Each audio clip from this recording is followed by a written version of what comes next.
Can y'all hear me? Hold on. I know y'all can't see me TikTok. My bad. I'm fixing it right now. My bad. My bad. I'm here. I made it. Hello, everybody. Welcome in. Hi, y'all. What's up, D? What's up, Echo? Oh, I'm seeing things. Sorry. Don't mind me. I'm like, what was that just happened on my screen? Okay. Anyways.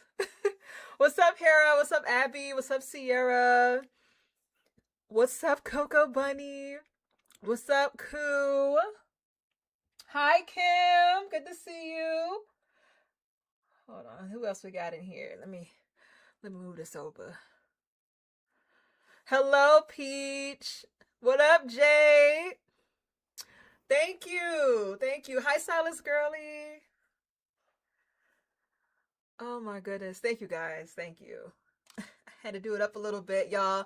Since Tuesday nights are now going to be our new romance game, otome game, dating sim game, day. It's not just about lads anymore. We're just going to play whatever dating game I find.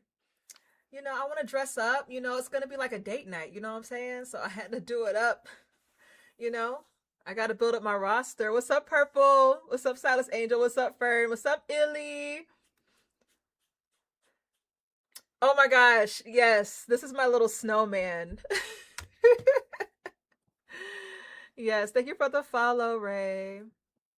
Oh my gosh, y'all. I am so excited to get into this game, Affictionate. Let me see if there's anybody else I didn't say hi to over here. I want to make sure I said hi to everybody. Okay, I think I did so far. Y'all, I am hype. But oh my god, D. I swear to God, we the same people. When I got home from work, I said, you know what slapped before I get on stream? Some buldak noodles. The carbonara one, to be exact. I didn't have enough time to make it, though. I just snacked on something else. But I legit was like, you know what slapped before I get on stream? Some buldak noodles. That's crazy. What kind you eating? Now I need to know. What up, lady? Oh my god. I swear to God. Anyway. What's up, Maya? W sister. You see that they got the Berea ones now? They got the Berea Bulldax now. I want to try it. I seen it on TikTok. I haven't seen it in person yet. You was gonna make food, Kim, but you were too lazy. I know, it'd be like that. It'd be like that. You wanted the same thing. That's funny, y'all. Kim said she wanted the same thing on TikTok. So we all just left work or our daily activities for the day and was like, you know what was slap? Some Buldak noodles. The brain cell, y'all. The brain cell we share is crazy. You had spaghetti, Maya? Oh, shit. That sounds good. Now, do you eat your spaghetti with meatballs? I'm kind of weird. When I make my spaghetti, I chop up the ground beef and then put it in the sauce, and I have like a meat sauce on top of the noodles. Like, I don't do spaghetti, but I mix it up where it's like mixed with the red sauce and like the ground beef and stuff, and I put it on. Yeah. I don't do meatball. I did it like a couple weeks ago. But I normally do like a meat sauce. I don't do meatballs. You like my wolf ear headphones? Speaking of, guys, oh my gosh, look what came in the mail. Look what came in the mail. Oh, let me show y'all something real quick. So y'all know I'm cosplaying as you know who at Anime New York City, right? Look what came in the mail.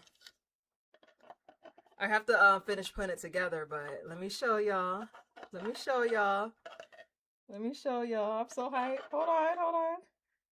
Here it is.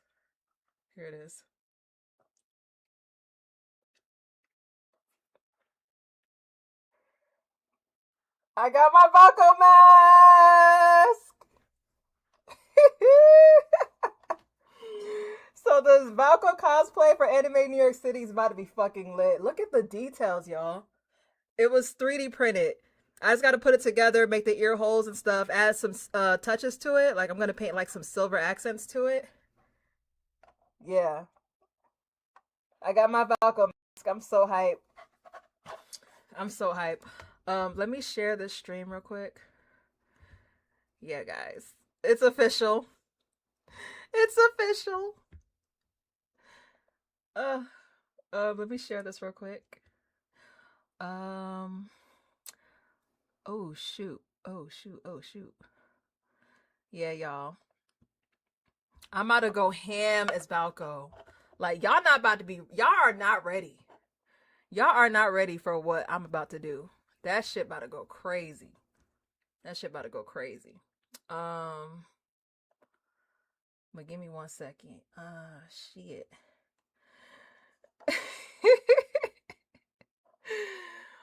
Oh my gosh, y'all. Hold on. I'm trying to share this on X. Let them know I'm live. How do I share stuff on here?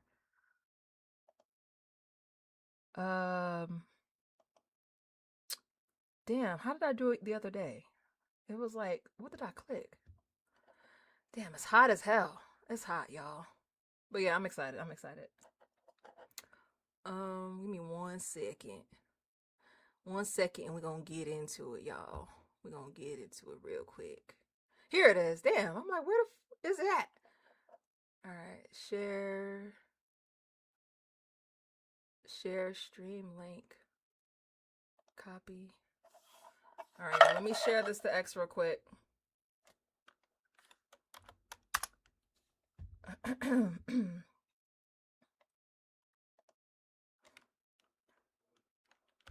Live on Twitch. Well, I'm really live everywhere, but we trying to get the partner, y'all. We trying to get the partner, so I gotta promote the Twitch, you know what I'm saying? Alright, let me get off of that. Alright, but how's everyone doing today? How is everyone doing today? You're cosplaying as Balco too, lady? Just got your wig on Saturday. You're getting the ears and tail and maybe the mask and armband in the second half of the month. I already have the wig style last night. Ooh, that's what's up. Yeah, I was actually going to order the armband and the belt buckle today. I didn't have time. Hopefully I could get it sent here in time because I'm going to get it 3D printed as well. So, yeah.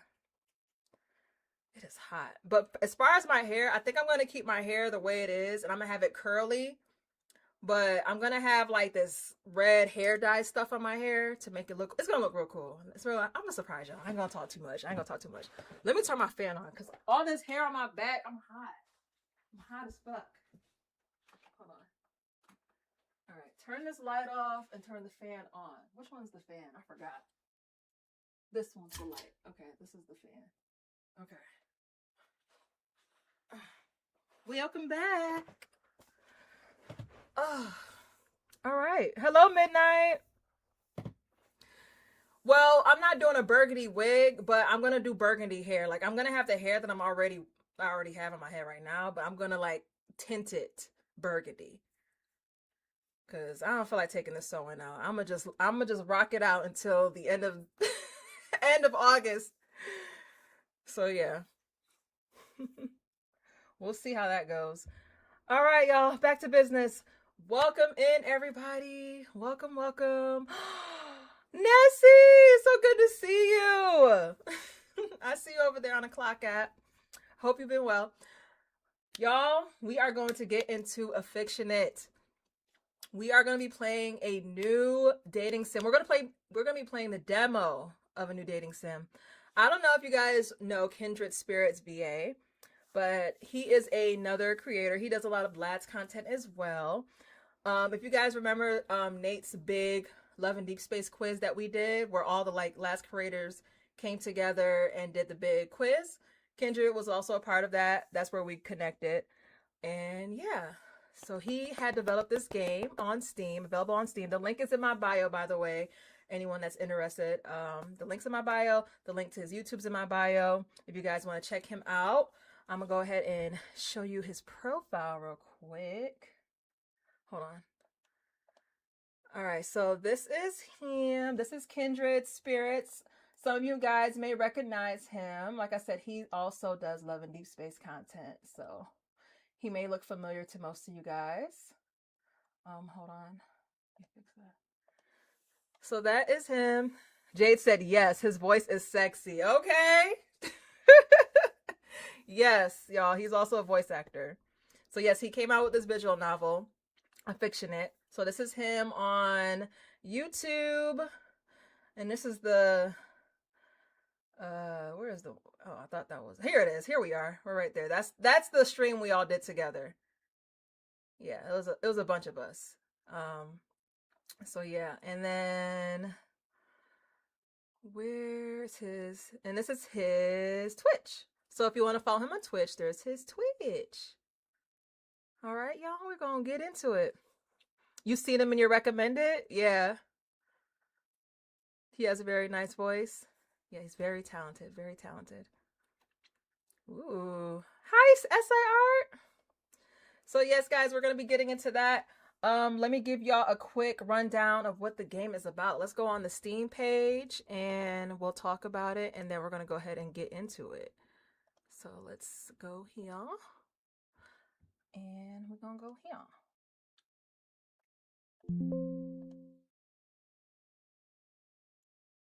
Here it is. All right. So we watched the teaser for it on stream the other night or last night, but I'll show it to you guys again real quick so you know what we're getting into.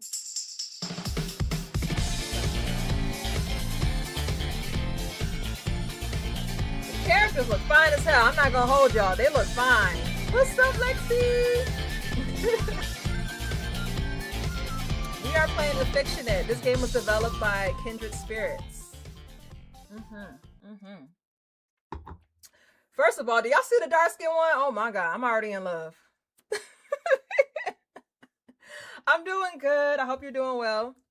All right, let's go ahead and close this out. I'm gonna read this to y'all. All right, like I said, guys, this is a demo, but we're gonna get into it. Here's the synopsis. After a year of bad dates, failed job applications, and dating apps that seem to attract only the worst kind of men, you've nearly given up on finding the love story you've always written about. One drunken night, you decide to write the man of your dreams into your notebook. Every detail of him crafted to your desires. You know what's funny? I relate to this because I low-key manifested my man. Like, I wrote this down. I told some people about this, but I wrote this down, and I swear, man, he came to life. Write down your dream, man. It might happen. As you fall for the impossibly perfect stranger who seems to have stepped straight off your pages, the line between the love you write and who you are begins to blur. You'll wonder if fate had finally answered your prayers, or if you can truly trust the man of your dreams when fiction becomes your reality. Affictionate is a slice of life romance visual novel about identity, friendship, and the dangerous gap between fantasy and reality. Set against a contemporary backdrop of late night bars, motorcycle rides, and quiet apartments, the story follows a chronically single writer rediscovering themselves, one choice at a time. Step into the shoes of an aspiring writer who has spent the last year hiding from their life with the support and occasional teasing of their close-knit group of friends. You will navigate relationships with charming love interests whose pasts are more complicated than what they first appear. Every choice you make shapes who you become, who you let in, and ultimately, who you choose for yourself. Oh, y'all, it's getting juicy. It's getting juicy. All right, features. Let's see. 5 to 7 hours of branching narrative across multiple paths and endings per love interest. A total of 25 to 30 hours total on the full release. Okay, I like that. 2 distinct endings exploring both healthy and unhealthy relationship dynamics. Ooh, should we get toxic tonight, y'all? Hold on. Character customization. Oh, choose a protagonist, gender, and the name to make your story your own. I like that. We love that.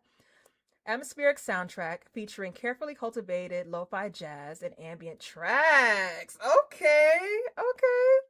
A diverse cast, including LGBTQ+.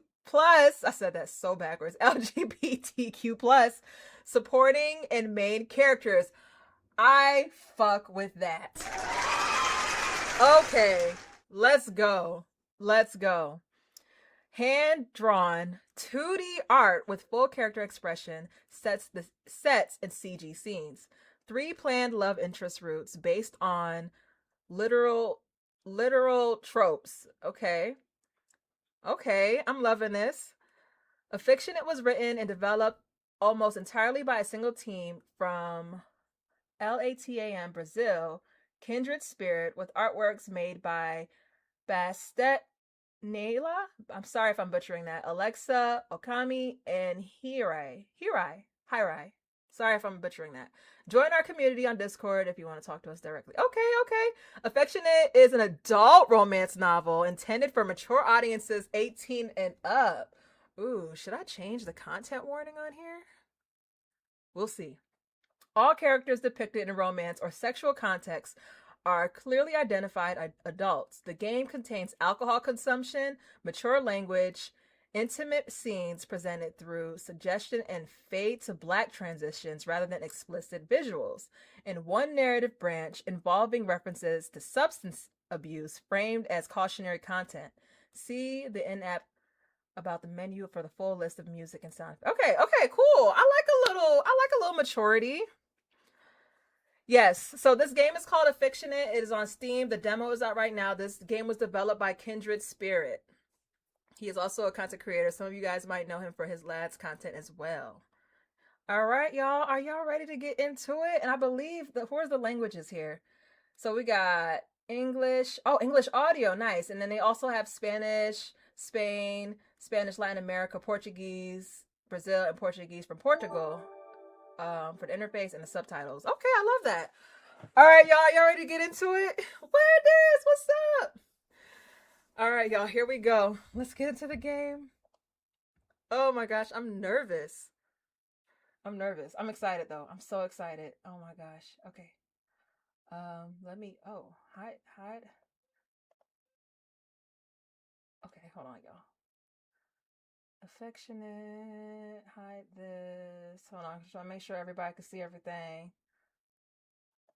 I'm excited to hear the music and stuff. All right, here we go. All right, y'all, let's go ahead and put this in English. All right. Come on. Ooh, can y'all hear it? Make sure y'all let me know if y'all can hear that. Oh, this is sexy. Hey. 14 months, Wendy's. I see you. Hold on. Oh, I didn't turn my alerts thing on in here. Hold on, let me turn it on. There we go. All right, let me make sure that. Oh, I did have it on there. Oh. I just didn't hear it. Oh my gosh, guys. Here we go. All right, sound check. We're good. Can we, clock app, can y'all hear me?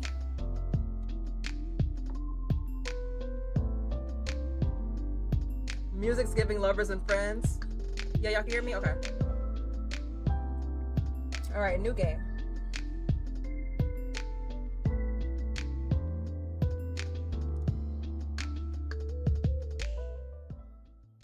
Before we get started, let's get to know each other a bit. Okay. What is your preferred gender? A real nick. Let me stop. Okay, female. Great. The story will now refer to you as she, her. All right. Let's do it. What is your name? We're gonna do it, Sade. Oh, I'm blocking the words. Oh shoot. Hold on. Let me hold on. Let me fix this. Oh. Hold on, y'all. Hold on. Let me move this over here. Give me 1 second. Wee. All right. Hopefully that'll be better.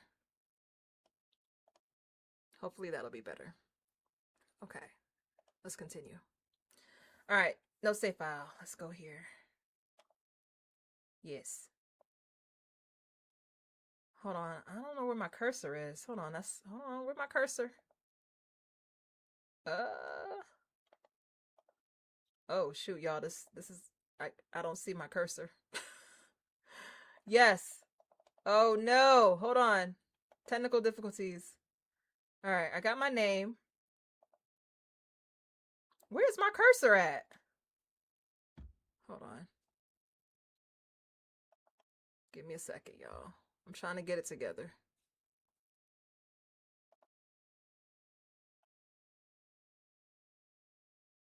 All right. What up, Tippy? All right, enter. Oh no, guys, I can't. Okay, I'm just gonna press this. It's a pleasure to meet you, Sade. This is your story. Y'all can see it? How come I can't see it? Oh, look at the room! This is so cute! A sharp buzz of my phone notification cuts through my sleep, dragging me back to the surface. Late afternoon, light shines through a gap in my blackout curtains. Napping in the middle of the day. When did I become this messy? It's not too loud, right? I scramble to find my phone amidst the clutter of empty takeout containers, tangled cables, and cans on the bedside table. When I manage to grab it and hold it up to my face, the name Hannah greets me in the bright letters on the screen. I hesitate, nearly swiping my thumb toward the red button to hang up. It is a bit loud. Okay, let me turn it down just a touch. Okay, that should be better.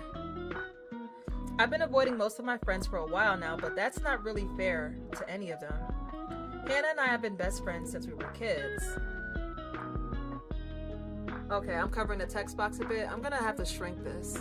Hold on, y'all. Technical difficulty. I just want to make sure this is right.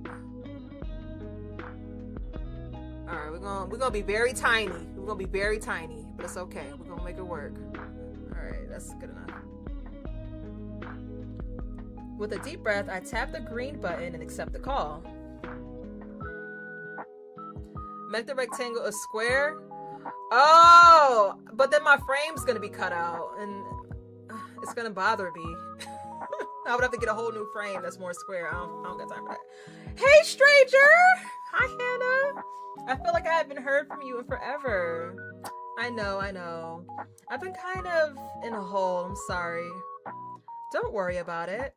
I figured you were buried in a new job or something. You laugh awkwardly. Okay. Or something. Oof. Any bites at all? Honestly, not really. I've sent out so many applications, I've lost count. I can literally see the not viewed status next to half of them. Damn, she in a rut. That's the worst. Have you tried calling the places, like, just to remind them you exist? I used to. Damn. Everyone just told me to be patient.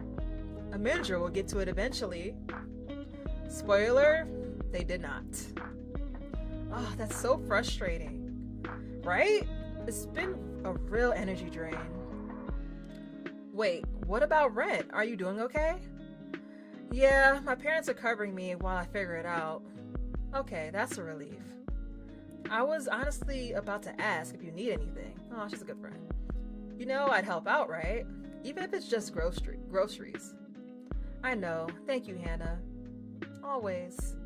Anyway, putting the job thing aside for a sec, how's living on your own treating you? I glanced around my little apartment and winced, as if Hannah were able to see it over the phone. She had come over with housewarming gifts when I first moved in. Everything was neat and tidy at that time. What would she think if she could see it now? This is not bad. You know what? This room, if this is the current state of my room, this is good. I like this. This is nice. A little clothes on the bed. You know, the bed ain't fully made. That's not bad. You know, a little shirt, a little hoodie on the floor. That ain't too bad. That ain't too bad. Yes, that plushie, that looks like it is Kindred, right? On the bed. What up, Steph?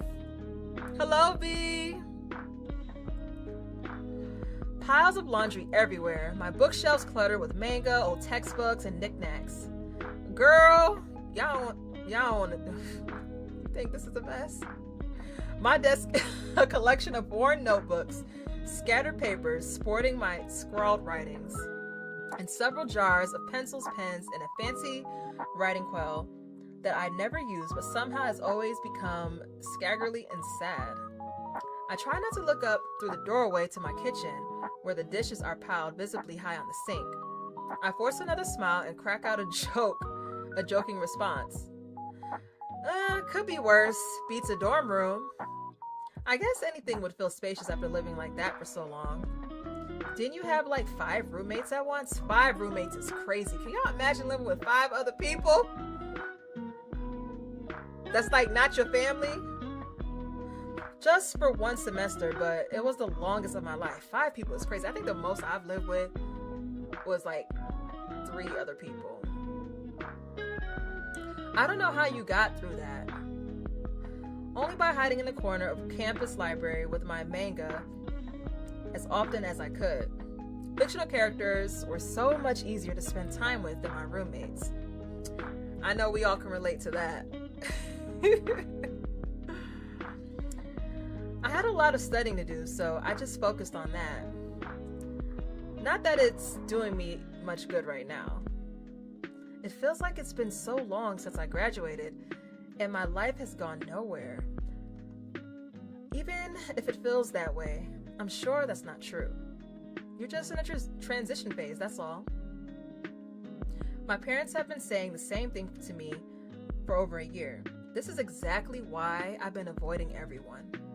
It's hard to hear that pity in their voice. It makes me feel like even more of a failure. Aw. I can't bring myself to respond to her, and the longer the pause stretches, the more awful I feel. Oh, my girl is depressed. Maybe you just need a night out with friends. A couple of us are heading out for dinner later if you'd like to join us. That's actually why I called. We've all missed you. Aw. A night without having to think about my situation might be nice. This train wreck of an apartment has been my sanctuary away from the outside world. When I sit down at my desk with my laptop or notebooks, I can lose myself in my writing without having to step foot out my door. That's been the one upside to all of this. At least I can write as much as I want to now, with no homework, no group projects, and no roommates asking why I'm still up at 3 a.m. Writing has always been my escape hatch. Awards in school, a couple of competition placements, just enough validation to make me think I could do it forever. But I ended up choosing the responsible path instead, a real career with a real plan. And look how well that turned out. These days, the only thing I'm building is fictional worlds where I actually have my shit together. But I also haven't seen any of my friends in far too long. The longer I avoid them, the harder it will be to see them again in the future. What am I even afraid of? None of my friends are going to judge me. That might be nice, actually. Honestly, it'll probably do me good to get out and get some fresh air. Where you guys going? It's this cute little gastropub that opened about a month ago. What's a gastropub? Hi, Fortune Gab. What's up, Robin? Yeah, she is going through it. I feel bad for her. She high key sounds very, very depressed. It's family owned and is just dipping with atmosphere. Here, I'll send you the directions. Table and Ember. Okay. Got it, thanks. See you there at 5. We say our goodbyes, and at the end of the call, I'm left sitting on my sofa and staring blearily around me. From across the room, I see my reflection in a wall mirror that came with the place. I look perfectly at home in the mess around me. My hair is falling out of the loose knot that I tied up in this morning. My eyes look heavy and bored. And the pajamas I've been in all day are stained with both coffee and ketchup from my last 2 meals. Damn, she is depressed. I feel sickened at the thought of any of my friends walking through that door and seeing me like this. I get up from the sofa and head to the bathroom to make myself presentable. Getting ready takes longer than it should because every step feels like I'm gearing up for a battle. Damn. By the time I'm at the door, I felt like this before. I almost felt like a functioning human being. Almost. Yeah, she going through it. Poor thing. Getting here took a bit longer than expected, but the rustic charm wins me over fast. It's the kind of place where you can take your family but still order margaritas, which I was told are a must-have. Oh, I love me a good margarita. The atmosphere blended nostalgic, y'all know this word be fucking me up, familiarity with a modern edge. The perfect example of this was the wall of exposed brick and hanging greenery in the waiting area. The faux vintage display came with a remote to adjust the lighting for the perfect social media post.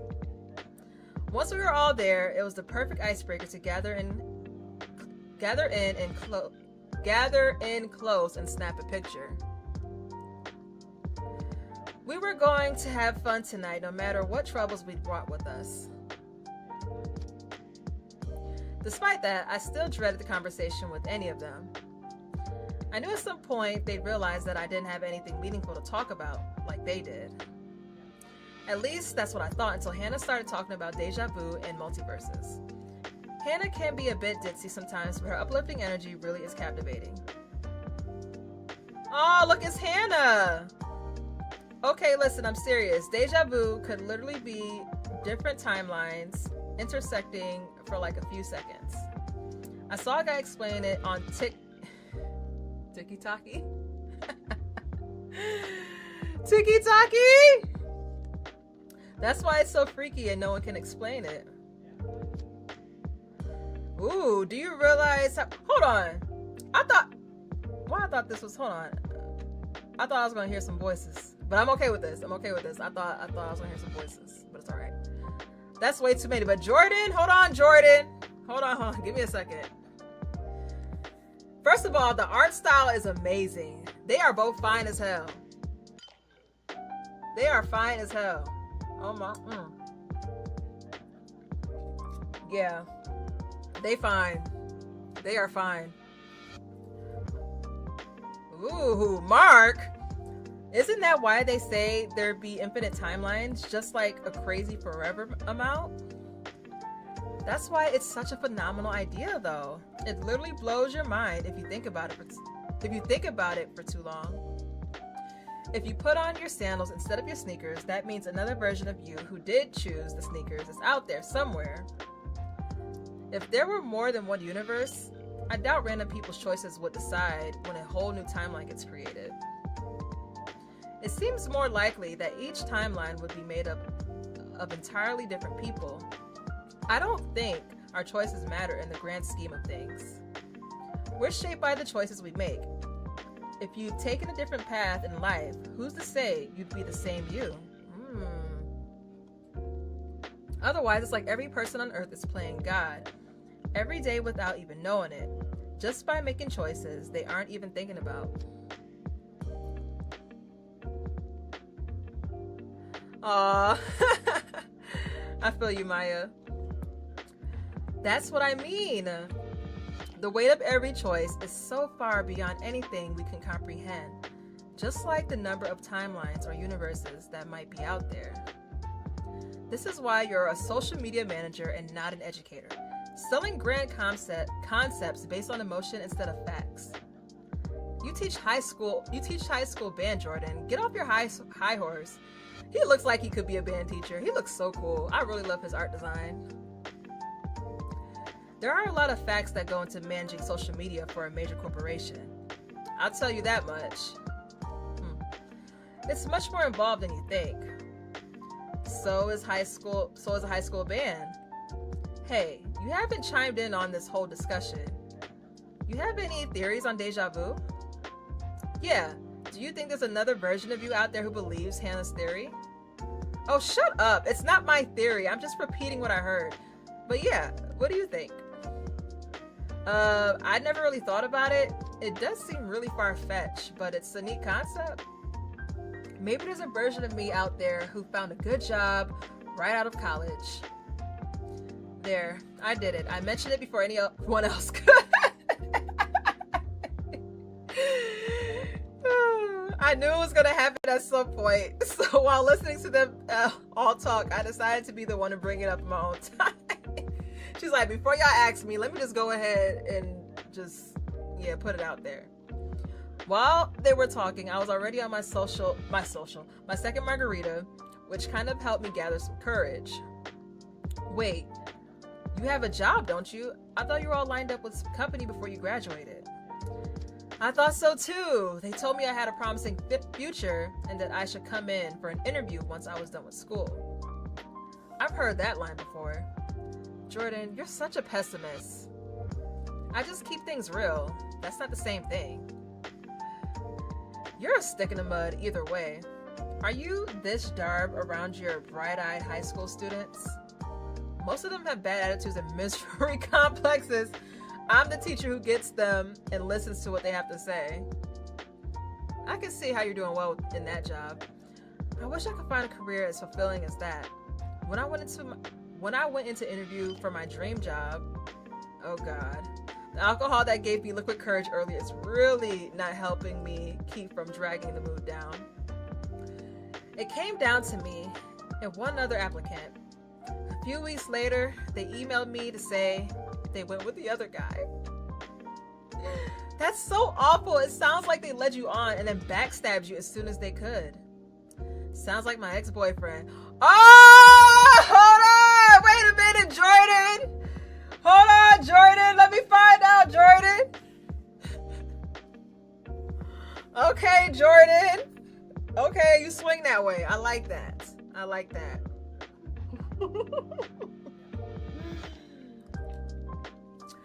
I'm happy for him, but now, shit, he probably don't want me I hope he's bi. I told you not to date an e-boy. What's an e-boy? Y'all know what an e-boy is? What is an e-boy? But he had the cutest piercings and the sluttiest little waist. Ooh, period. Hold on. Can you two get a grip already? Our friend is in crisis here. I'm really sorry that happened, but that's kind of what you need to expect from big companies. Oh, is it Ebo? Oh, electronic. This game is called Affictionate.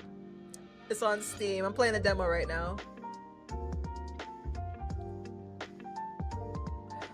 Alright. I'm really sorry that happened, but that's kind of what you need to expect from big companies. I wasn't interested in that kind of job myself, but I hear that the competition can be ruthless. Didn't you have a second and third job option lined up just in case? I did, but both of them fell through. So lower your standards. I've tried. I've applied to a ton of jobs lower on the food chain. I don't have a problem working somewhere I'm overqualified for, but I can't even land an interview at a convenience store. It's been like this all year. I think my standards have hit rock bottom. Just like Jordan's. Damn, the shade. Hey now, you take that back. Peter is the greatest person I've dated. He really is the love of my life. Oh, Peter. Okay. I met the E-boy before Peter. Huh, well, okay then. Yeah, if anyone lowered their dating standards and found true happiness, it's you. Isn't that right, Hannah, my lovely queen? Oh, Mark, don't sell yourself so short. You always met most of my standards anyway. All you had to do was get a decent haircut to win me over in the end. Damn, that was it, girl? I feel a sudden drop in my chest, like all the air has been sucked out of my lungs. My eyes dart into disbelief to Hannah and Mark as they clasp hands at the tabletop. Oh, so they're dating. These two are dating. Okay. They look at each other sweetly, and as they do, the situation I find myself in finally dawns on me, crushing any of my remaining optimism. Right, where the single people at? Like, I'm already depressed and sad. I'm happy for y'all, but goddamn, bro, like I'm already like about to. Let me not say, but I'm already upset.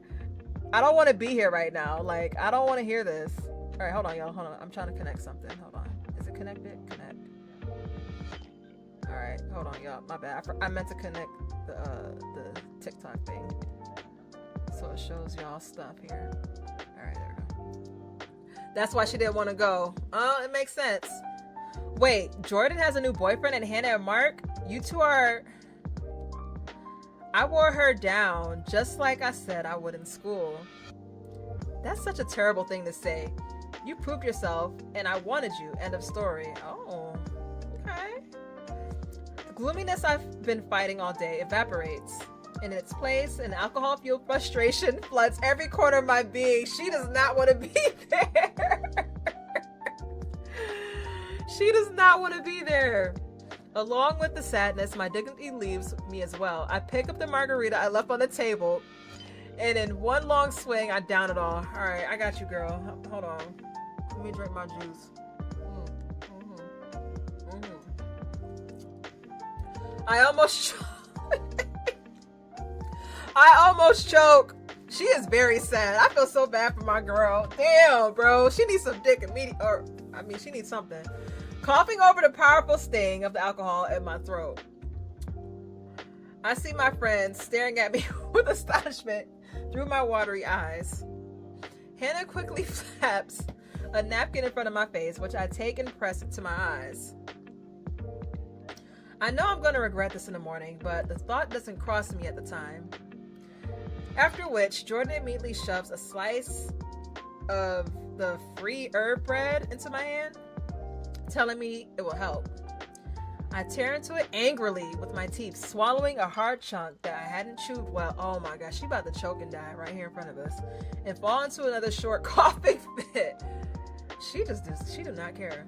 Are you serious? You're telling me that you two are now dating and Jordan managed to find someone willing to swallow his sour mood all the time? Come on, that's mean. What's the big deal? So what if we did? That never stopped my boyfriends from coming back for seconds, you know? I fuck with Jordan. She is jealous. But listen, she's miserable right now, okay? She's miserable right now, and this is not helping her. She's already miserable in life, so like, she don't want to see... You can't be around people that's miserable. Because if people are happy around you, that shit's gonna fuck you up, bro. You can't be happy around miserable people, and my girl is miserable as fuck. She should have stayed her ass at home, to be honest. Oh shit. Oh, I'm getting tipsy as hell. A slight buzzing starts in my eyes, and the world buzzes before my eyes for a second. My friends' reactions only make me feel even more miserable about the state I let myself get. Yeah, she's just depressed though. Luckily, she got some friends that wanted to pull her out the house, you know? At this moment, I don't care about hiding anything. I don't care about how I look or sound. I'm like a train wreck, and all I can do is just let myself go. I can't find a job. I live off my parents' money all year. I've been rejected from every damn place I've applied, and the cherry on top is being the only single one in our friend group. Was that a good crash out? Not before Mark.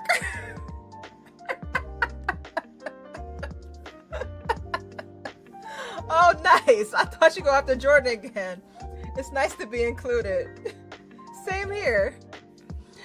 I know I'll feel like a horrible friend tomorrow, but right now, all I can think about is how I'm falling apart in front of everyone and can't keep the pieces together.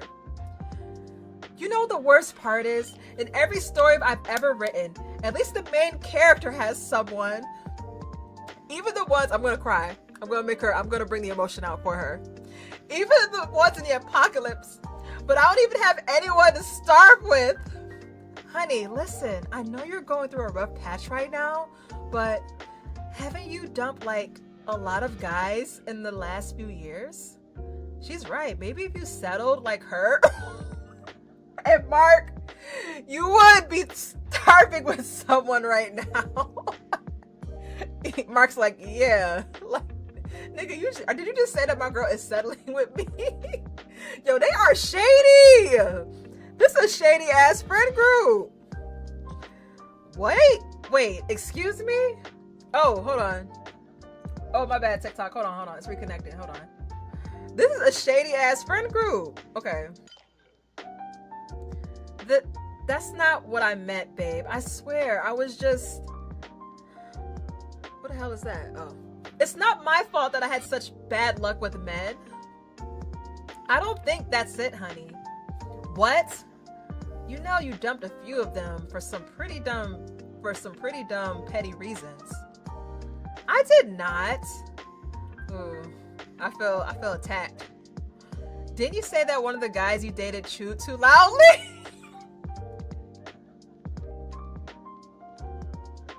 Guys. Now that what this is so petty. Now I'm curious. Have y'all stopped talking to someone over some petty stuff like this? Not chewing too loudly is crazy. Damn. It was like sitting next to a chainsaw. Okay, I feel her. That is a thing, Robin. That is a thing. She's one of those. See, okay, a lot of y'all agree. Y'all can't stand when people chew loud. That is a fair excuse. Right, Kim? You would have walked out already. Listen, not because Jade said because the D was too small. I can't. And that other guy annoyed you because he used finger guns every time he agreed with something. I'm not gonna lie. Oh my God. That is an ick. I'm not gonna lie. That is an ick. The little I did date some, well, shit. He was my boyfriend at one point, but I ignored the little shit, but he used to do that shit, the little finger gun with the little, that shit used to give me the biggest fucking ick, bro. I can't. Am I the problem? Was I the problem? Oh God. Oh no. But I wouldn't dump someone over that. Like I said, I tolerated that. It's just an ick. But the finger guns is crazy. There was also the one who liked his food super bland. Oh yeah. Absolutely not. Wrap it up. Absolutely not. I could not. As someone who almost overly seasons their food, I couldn't do it. I could not do that. I would actually not date. I don't know. Unless they're willing to learn how to season their food properly, I don't think I could do that either. I'm with her on that one.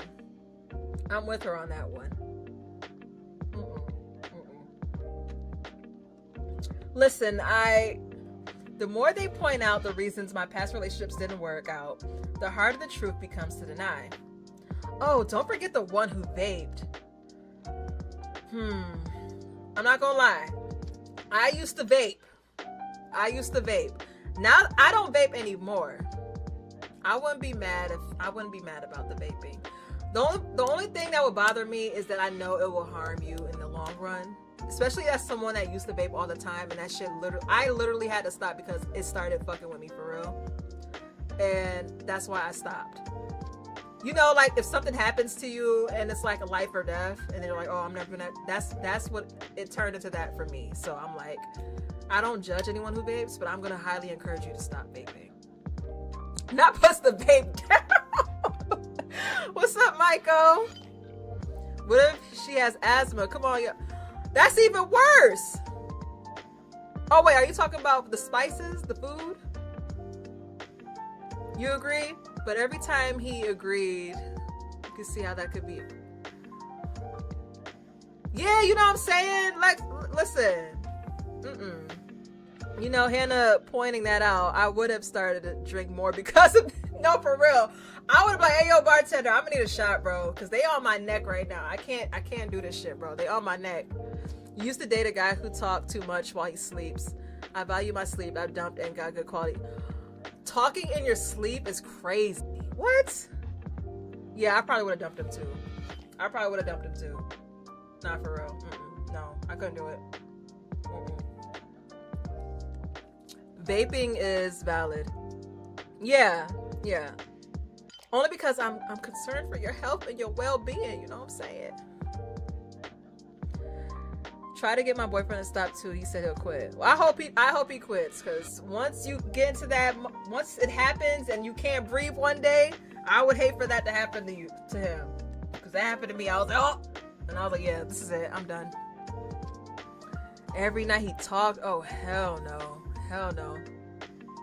You don't fuck with nicotine or any sort. I agree with that. I don't fuck with cigarette smokers as well. I don't fuck with cigarette smokers. Nah. I can't do it, bro. My mom smoked cigarettes my whole life. I had to smell that shit all the time. I can't. Oh, don't forget the one who vaped. Okay. Sorry, y'all. We got too deep into that. Hold on. And that dude who tried to convince you that birds weren't real. Oh my God. The dude that tried to convince her that birds weren't real. My boy, she dated a nigga with psychosis. Oh my God, bro.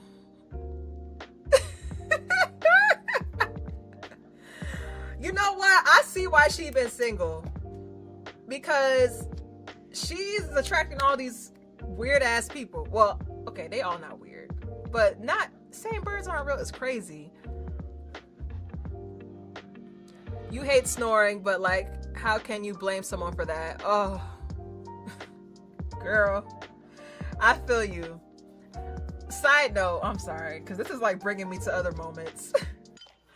So this weekend I had went out. My sister came into town from New York, and I went out with her and her friends, and we stayed at this Airbnb. Her and her best friend stayed in the bedroom, and I told her I'll sleep on the couch since I was only going to be there for a couple hours. And her friend,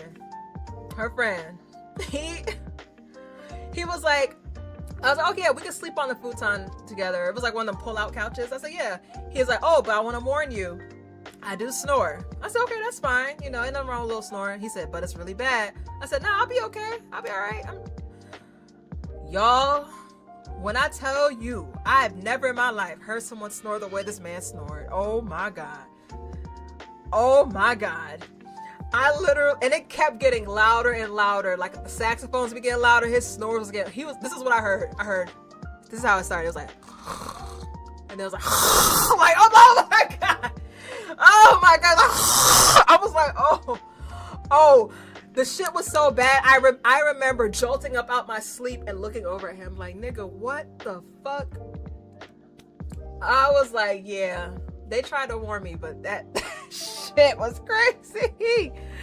What up, Ray? Oh my God. And they was like, we tried to warn you. I'm like, yeah, y'all did. That shit was crazy. Yes, welcome to our baby, y'all. I gotta get my whiteboard. The whiteboard is coming. But yeah, anyways, I can't do the snoring. And it kept getting louder and louder, bro. Louder and louder. Okay. You sleep with earbuds? Actually, yeah, I could deal with like a little light snore, because I even know I could lightly snore, but I know I lightly snore a little bit. But... Actually, yeah, dodge a bullet with that one. This is coming from the girl who believes in multiverses. I didn't say I believed in them. I just thought it was a cool theory. Birds not being real is pretty cool. A pretty cool theory too. Okay, Mark, don't piss me off. You guys don't get it. My girl's crashing out, by the way. I want someone who's a hopeless romantic. Someone whose love can be felt in all their actions, from big gestures and love languages to small things in day-to-day life. Why is romance dead? Can't a man just delicately cook something zesty, or God forbid, at least smoke like a king instead of vaping? How do you smoke like a king? There's a short, awkward pause after I fall into a pout and sip the last remaining drops of my margarita again. Hold on, girl, I got you. Hello, Nick. Thank you for being in the walls. I'm probably being unreasonable right now, but with all this frustration, I need a way to let off some steam. This is one of the perks of being in a group of friends for over a decade. I know they won't take this to heart, but they'll still give me the truth, as bitter as it might taste.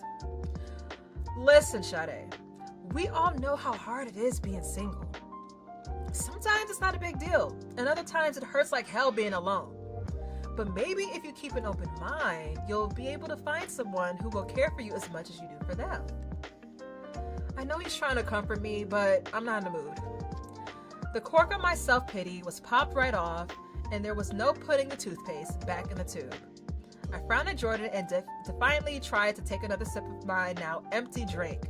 Hannah chimes in. My girl she is out of it right now. Have you thought about calling any of your exes that you might, I don't know, be able to tolerate, since you're that desperate anyway? Hannah said, bitch, you need some dick. Immediately. Or wait, is my girl bi? She said, you need some coochie or you need some dick. She said, I'm tired of this moping around like, girl, you need to get clapped. She said, you need to get clapped. That's basically what Hannah said. Emergency dick. What's up, Savannah? Oh my gosh. She needs some emergency dick immediately, bro. It's too much. It's too much. That's what it sounds like she's saying. Call up my ex. First of all, y'all were just saying how I dumped all these people. And y'all want me to hit them up? Fuck no. No. I'm not doing that. No. She is lacking romance, Hannah. Remember? See, Mark knows. Mark knows, like, listen, she ain't trying to get dick right now. She wants love. If she wants some dick on the side, she can get some dick on the side. If she wants a side of dick, a side of coochie, she could get a side of dick, a side of coochie. She don't want that. She wants romance. I fuck with Mark. What's up, Cocoa Buns? It's so overrated in the long term, Sade. It's nice sometimes, but too much of it makes it less special. That's why Mark and I are doing so well. She's saying romance is too much. Too much. You know what, Hannah? You're giving you are like a side piece. Like, you giving like side hoe a little bit. I don't know, Hannah. I don't like the advice she giving me, bro. Hannah's pissing me off. Because why don't you want me to find love? Just because you and Mark been in a situationship since college or high school, whatever they said, she had to make him work. She settled. He said that she settled. Mark said that Hannah had to settle.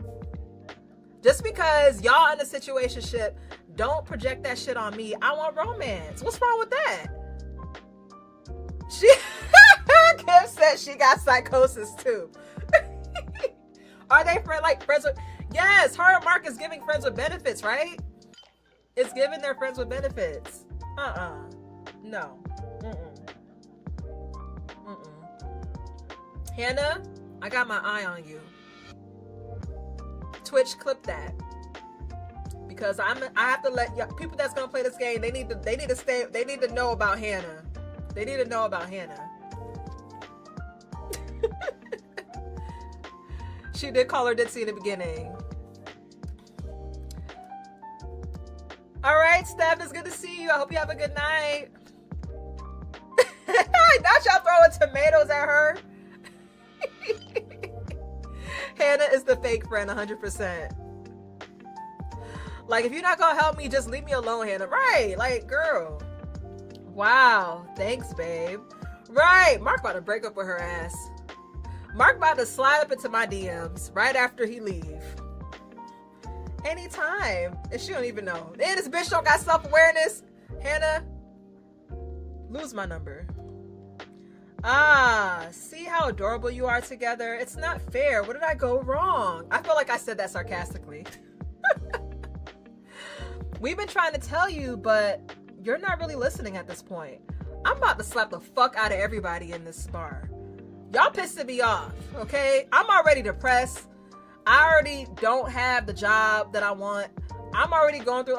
First of all, I didn't even want to come out tonight. Y'all dragged me out the comfort of my home to be here, and y'all just gonna shit on me the whole time? I'm about to beat all y'all up.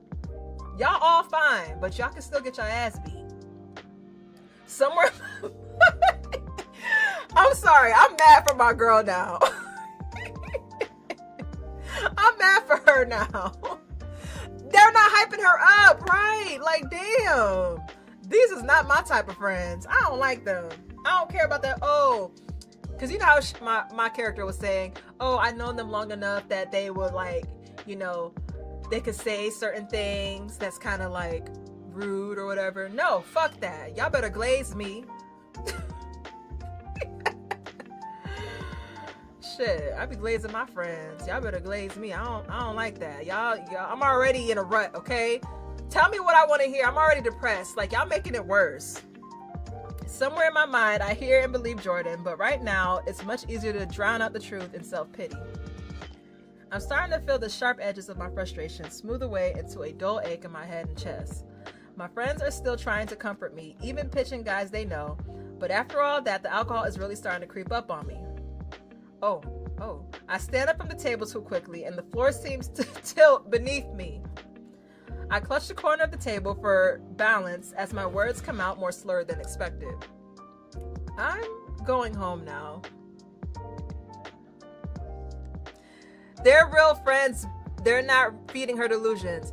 I know, but there's a way to say it. Oh, geez. I knew you down those margaritas way too fast. Can you even get home by yourself? If these motherfuckers don't offer to take me home, I know something.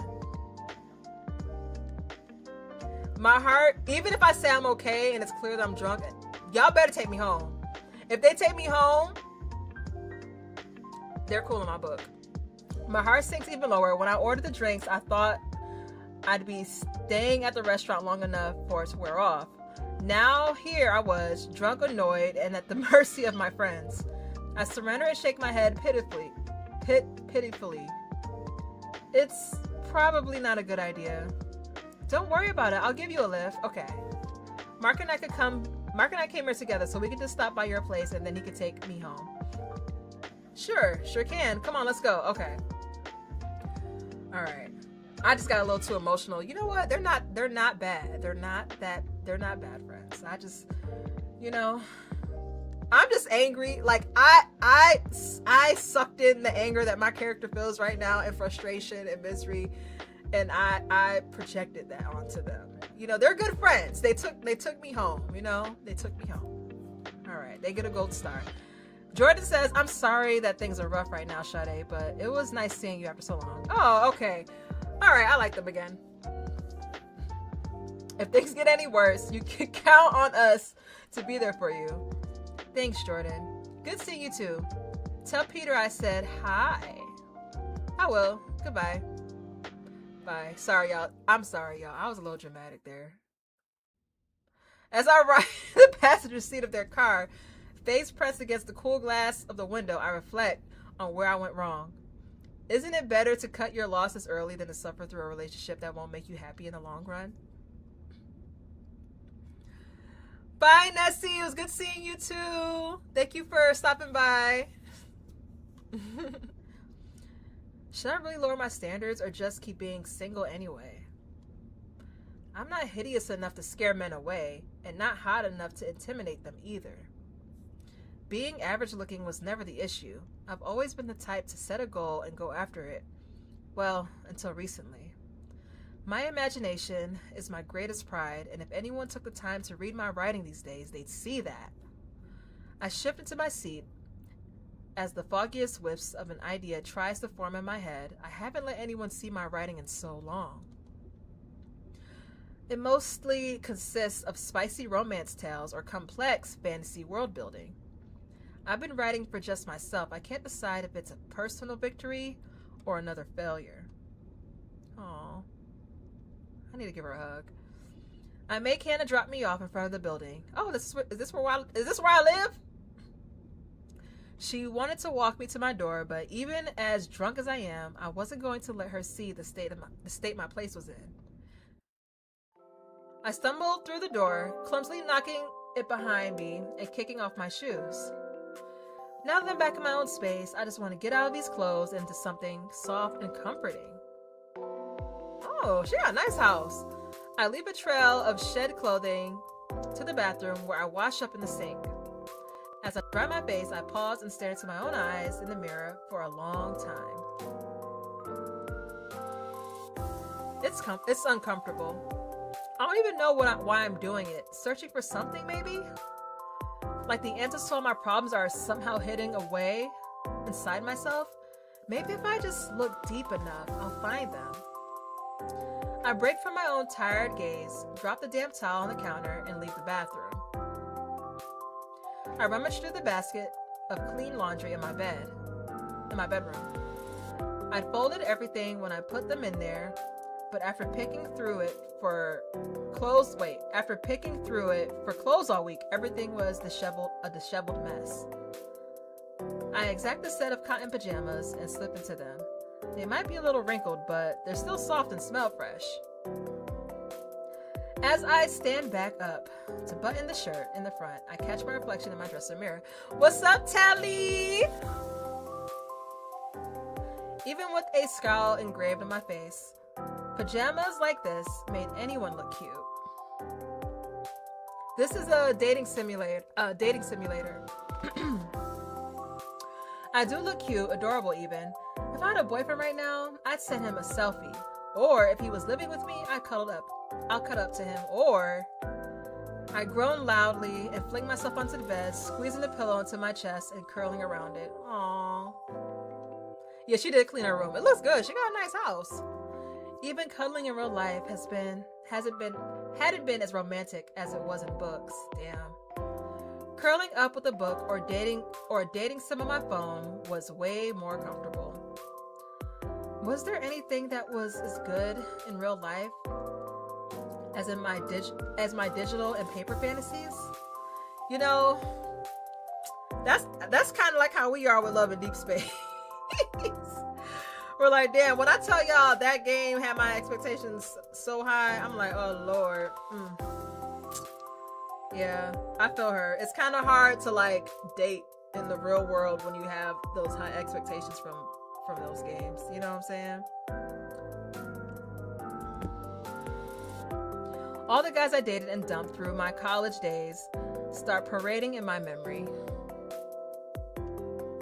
Sure, they'd all complimented my looks in one way or another, but had any of them been romantic about it? A romantic man would see me in these pajamas and gush about how soft and huggable they made me. Aww. I miss them, y'all. But yeah, she's right. She's right. A romantic man wouldn't just look me up and down and say, "You look good, babe." But instead, he would yearn for me. Ugh.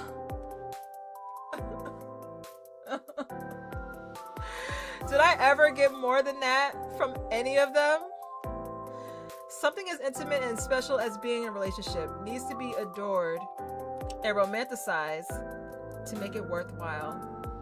Otherwise, it's not special at all. That's why in the end, none of them were the one.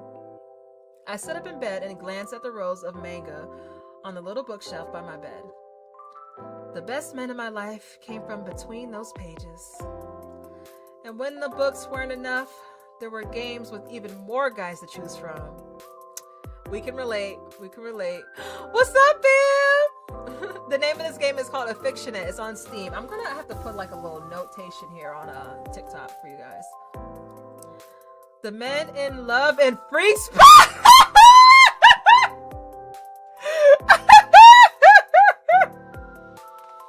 Kindred, did you just shout me out?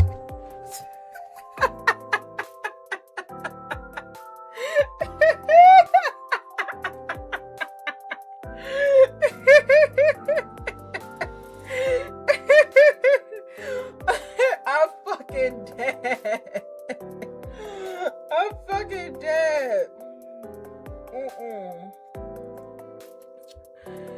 Oh my god, not love and freak space. I'm screaming. I'm screaming.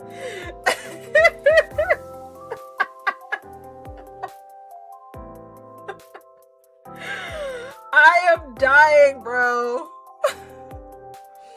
Maya said we in the game, y'all. I can't. Oh my god, I'm weak. Oh, hold on. Let me put the game title here on TikTok, y'all. Hold on. Give me 1 second. Oh my god, that was funny. Twitch clipped that. That was so funny. Hold on, let me put the oh my god, bro. Oh my god. Let me where is it? Oh, text. Here it is. Hold on, y'all.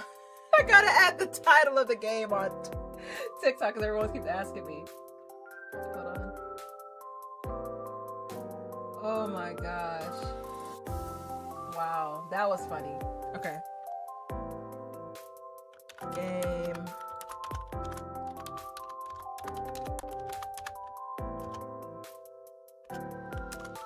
Game. Afffictionate. Available on Steam.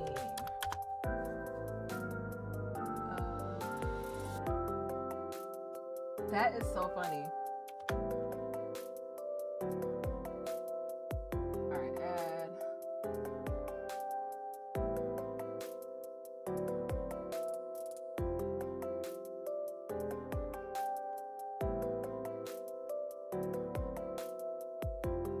Hold on, guys. I'm sorry. I gotta get this for TikTok because everyone keeps asking me what game this is, and I forgot it doesn't have a category on TikTok yet.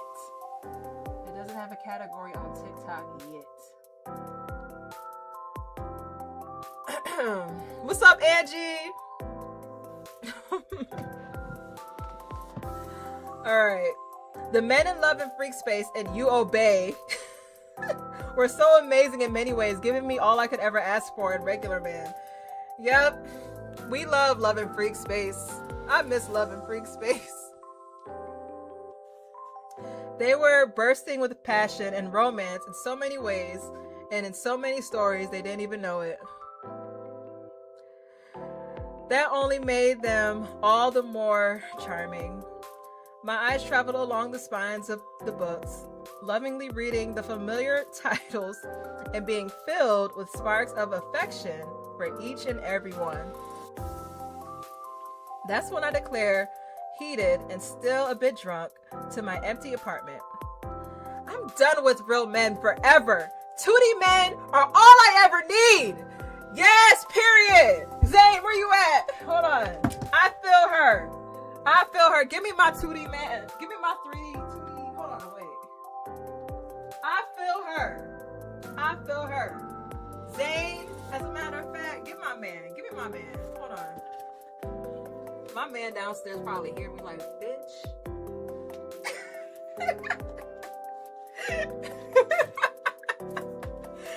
Yes, that's real man. Give me my husband. Give me my husband. Exactly. I feel her. I'm done with real men forever. I'm just kidding. 2 men are all I ever need. 2D men. Well, 2 men, shit. 2 men. I'm not, you know, I really do need just Zane and Goodfather. Oh, there's an echo on TikTok? Am I echoing or is the game echoing? Hold on. Let me make sure I fix that. Am I echoing or is the game echoing? Yeah. Yeah. You don't hear echo? Okay.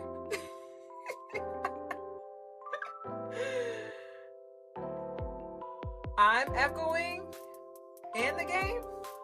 Hold on.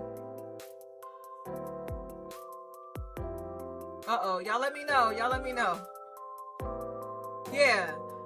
It's like a cleansing of my soul to let out the words. I feel instantly better as the resolve takes hold of me. All right, baby. I gotta finish the game. Okay, I love you. Go back over there. I love you.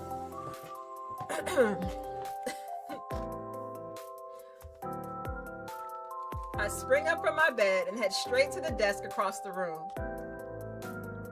I pluck a fresh notebook from the dwindling pile and snatch my favorite pen from the jar. I whirl around to face the whole of my bedroom, and once again I declare out loud, if I can't find a romantic man in real life, I'll just have to write my own. I'd write plenty of steamy romance in the past. I've written plenty of steamy romance in the past, but never one specifically meant for me. A man tailored to my whims. Not the love interest that I always flung at them as clumsy self-insert, but as me, as I am, with none of my traits idolized or imagined away. No, this man that I was about to write into existence, he would be mine alone, and he would give me everything that I needed. But that seems like a very long list, so I should probably write it down. The first step in writing anything is inspiration. What kind of man do I think would fit best for me? We gotta praise.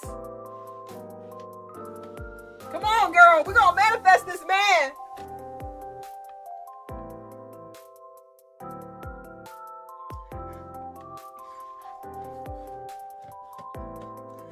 Manifest.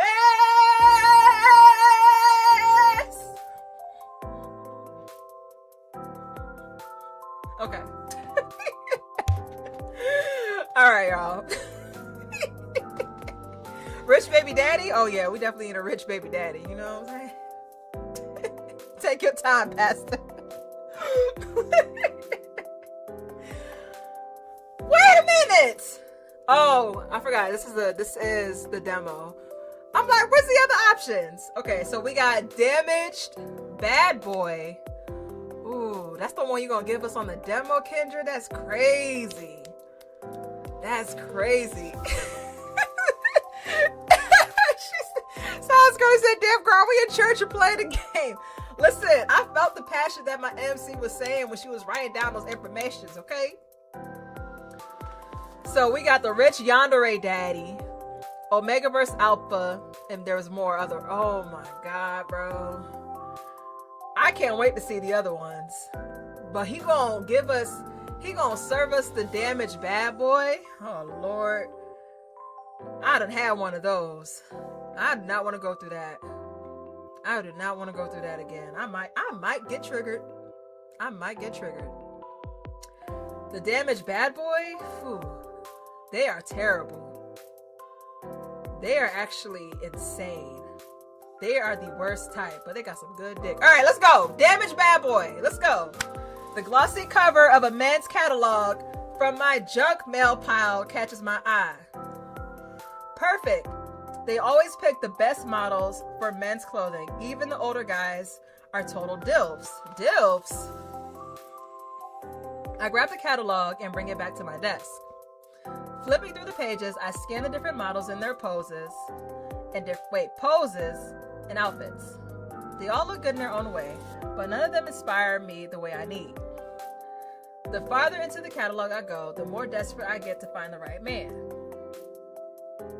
Then toward the back of the entire catalog, just before all the underwear and socks, I see him. Oh Lord. A buff guy with slick back hair has one artful strand swooping across his strong brow. There are two photos of him. In one, he wears a tight black compression shirt, a jacket slung almost out of sight over his muscular shoulder. Not let me see. But the bigger photo, that's the one that gets me. Hands in his pockets, wearing the jacket that they're actually trying to sell. I can almost smell the black leather through the page. Feel the smooth, rich glide of the sexiest material a man could ever wear. I lift my eyes to meet his in the photo. His eyes squint piercingly into mine above the edge of his aviators. The slight pouty sneer on his full lips gives me the perfect get lost attitude. Oh God. Oh Lord. I can see it clearly just from that one image. I know exactly what I want. I bite my lip as a flood of desire washes over my body. Oh, she wet. Y'all see my shirt? That's her right now. The shirt says wet. All right. And let's be honest, it didn't take much these days after being single for so long. I steadied my shaking fingers, flipped open the brand new notebooks, and ready my pen to write. I stare at the model in the catalog and picture a slightly different version of the real life man behind him. I was done with actual men after all. I actually got this shirt from Shein. I close my eyes and form him in my mind. All right, y'all, we manifesting. We manifested the damaged bad boy. Okay. He looked just as tall and as buff as the model, only with darker hair and blue eyes. Alright. The model has freckles, but I want them gone. They're too cute for the guy I'm picturing. Ooh! You don't like freckles? No, this guy's skin is lightly tanned from riding his motorcycle. His hands are rough, a working man's hands. Ooh! She imagined that Theron? I can imagine what those hands feel like over my body. And I squeeze my thighs together. Oh Lord, tears are running down my thighs. My imagination still running wild with the details. Oh Lord. His clothes are far rougher and worse worn than the pristine outfit given to the model. His jeans are thin at the knees, covered in stubborn oil stains in a few places. His t-shirt was equally stained, but that leather jacket was pristine. I think about how nice and warm it would be to slide my arms into that jacket with him while I hug him on a cold night. Yeah, she is ovulating. Maybe after a ride on his motorcycle leaves me chilly and needing his warmth. I imagine all sorts of things about him. Some I write down, others I don't have time to describe before my vision begins to swim. The world seems to tilt gently onto the side, and I slide with it, not even fully aware of what's happening before everything goes dark.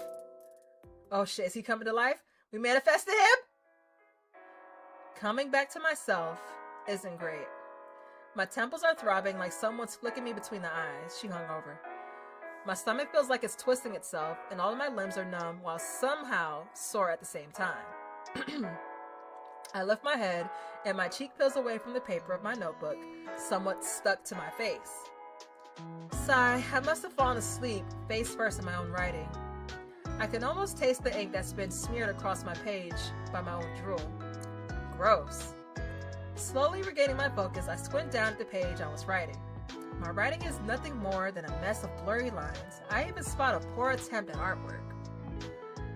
I think I've been trying to sketch a pair of alluring eyes, but in the harsh light of the morning, looks like an alien crossbred with a K-pop star that's been slightly microwaved. I groan the words aloud to really hammer home the point that I shouldn't write or sketch while I'm drunk. I can vaguely remember what I wrote, but right now, there are more immediate priorities. My body feels heavy as I pull myself away from the desk and stagger into the bathroom to wash up. After a long hot shower, I make coffee strong enough to wake the dead and slump into a kitchen chair. It feels like every drop takes an eternity as my temples keep pounding. I reach for the water cooler and the painkillers in the center of the table.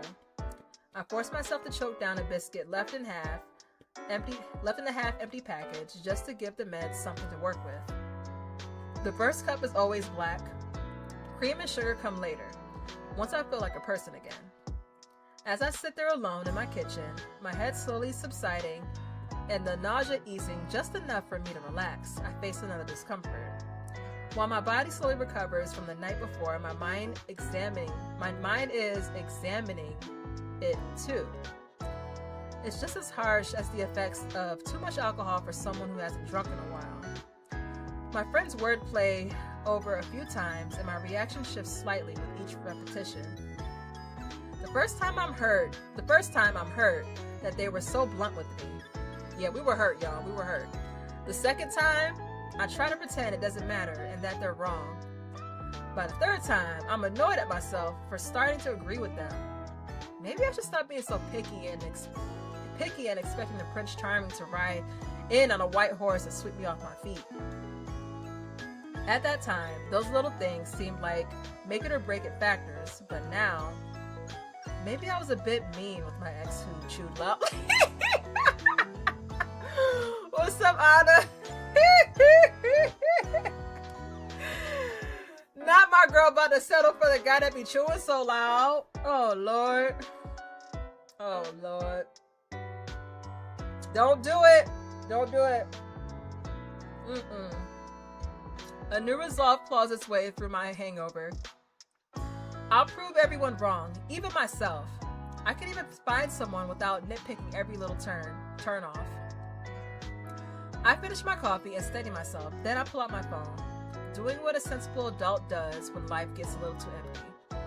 I downloaded a dating app. Oh, shit. I spend the rest of the morning and find a good part of the afternoon sobering up and trying to make my profile look like it belongs to a functioning human being. Oh, Lord. Whole time she going through it, but it's okay. I pick the best photos I can find of myself, the ones where I look mildly put together, and I try to write something that sounds interesting. After 3 drafts that make me sound like a hostage writing a ransom note about myself, I give up on sincerity and go with chronically single, sleep-deprived writer looking for someone who's not a murderer. Hey, yo, at least she being real. At least she being real, you know what I'm saying? She's being real. That's crazy, though. Hey, y'all, don't shit on the dating apps, okay? I met my man on a dating app. Funny is easier than honest. Always has been. I may enjoy writing as a hobby, but trying to sell your own personality feels like assembling furniture without the manual. As soon as I'm satisfied with the photos and details, my job is done. I place my phone face down on the table, stretch, and let out a groan. I don't know if I feel good about it or not. As I look around the kitchen, I start to realize the problem. There are dishes piled in the sink and on the counter, empty food containers strewn about, and the trash bin is overflowing. From there, my eyes move to the main living room with its own share of mess that continues all the way into my bedroom. Even with my body putting up a fight, I force myself, step by step, to start making sense of the chaos. I've let myself go, but cleaning my apartment through the hangover feels like slowly taking control again. If I'm going to try to get my life in order, this is a good start. I make it as far as loading the dishwasher and tossing my trash before my phone starts chiming. Whether or not I did a good enough job with my profile, the guys don't seem to care. I'm surprised to start getting matches within hours. With nothing better to do than to recover from last night's embarrassment, I spend the rest of the day casually messaging several prospective dates while I continue making sense of the mess in my apartment. At least messaging whenever I wasn't instantly blocking guys who opened a combo with their dick pics or requests for nudes. Although I'm a bit apprehensive at first, the ones who chat back seem to have good intentions and are actually pretty nice to talk to. Okay, there we go. Yeah, well, I wonder what app she using. I wonder, is she using Hinge? She using Bumble? I know it ain't Twitter. She said they ain't sending her dick pics. That's some Tinder activity. I wonder what she using. Grindr, girl. Yeah, she's single. Yeah, we single. Yeah, she's single. Oh, you talk about me? No, I'm not single. I am not single. After a while, I feel a little tug of hope in my chest that this might actually be a good idea. To my surprise, there is one man I click with over our love for a manga series, and he's in my general area. A bit of a drive away, but still closer than I would have expected. Oh my gosh, words. He isn't bad looking, I tell myself, so I decide to see where this goes. I even start smiling and giggling along with some of his comments, agreeing with points he made about manga and ignoring other messages just to keep chatting with him. Okay, that's a good sign. Maybe this won't be so bad after all. Okay, we're about to meet up with him. A call came in while I was in the middle of reading a message. A pile of clothes in my arms. It was Hannah again. Oh, God. What Hannah gotta say? Hannah?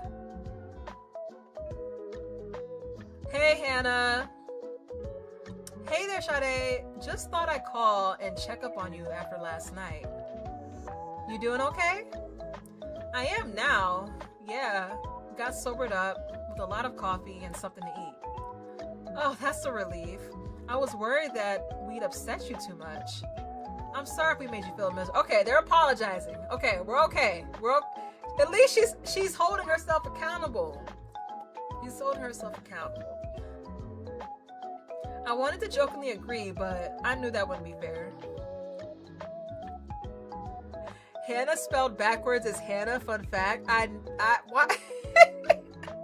That is a fun fact because I never realized that. Okay, Hannah spelled backwards is Hannah. Oh. I went back to gathering clothes and towels around the apartment. I needed to go into the wash while we continued to talk on a speaker. No, you all were pretty spot on about everything. Don't worry, I'm doing better, I promise. Are you sure? You're not just saying... You're just not trying to get me off the phone so you can cry into your pillow, right? Alright, she's starting to annoy me again. Like, girl, I just told you I'm fine. I got all that out of the way last night, actually. It's a new day or night by now, so I decided it couldn't hurt to try out a dating app. Just to see what happens. Oh god, what's she about to say? So that's what I've been doing. Ooh, I think that's a great idea. Thanks for not making fun of me over it. I would never! You haven't cast your net out in a while. I think it's long overdue. Thanks. I actually have a couple of matches. It's actually been nice to talk to a guy. That's cool. Not everyone connects so fast. I don't know if we connected so much as we've been finding things in common. He lives pretty close by. Oh, he actually just messaged me and asked if I wanted to meet up. Wow, this guy works fast.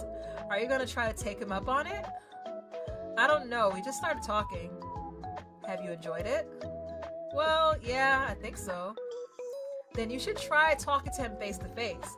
Find out if you can carry a conversation in real life and not just through messages. If you still like talking to him, then it's at least worth trying for a bit. I guess that makes sense. Can't find out if I don't just go for it. That's the spirit. Just make sure he doesn't take you anywhere shady.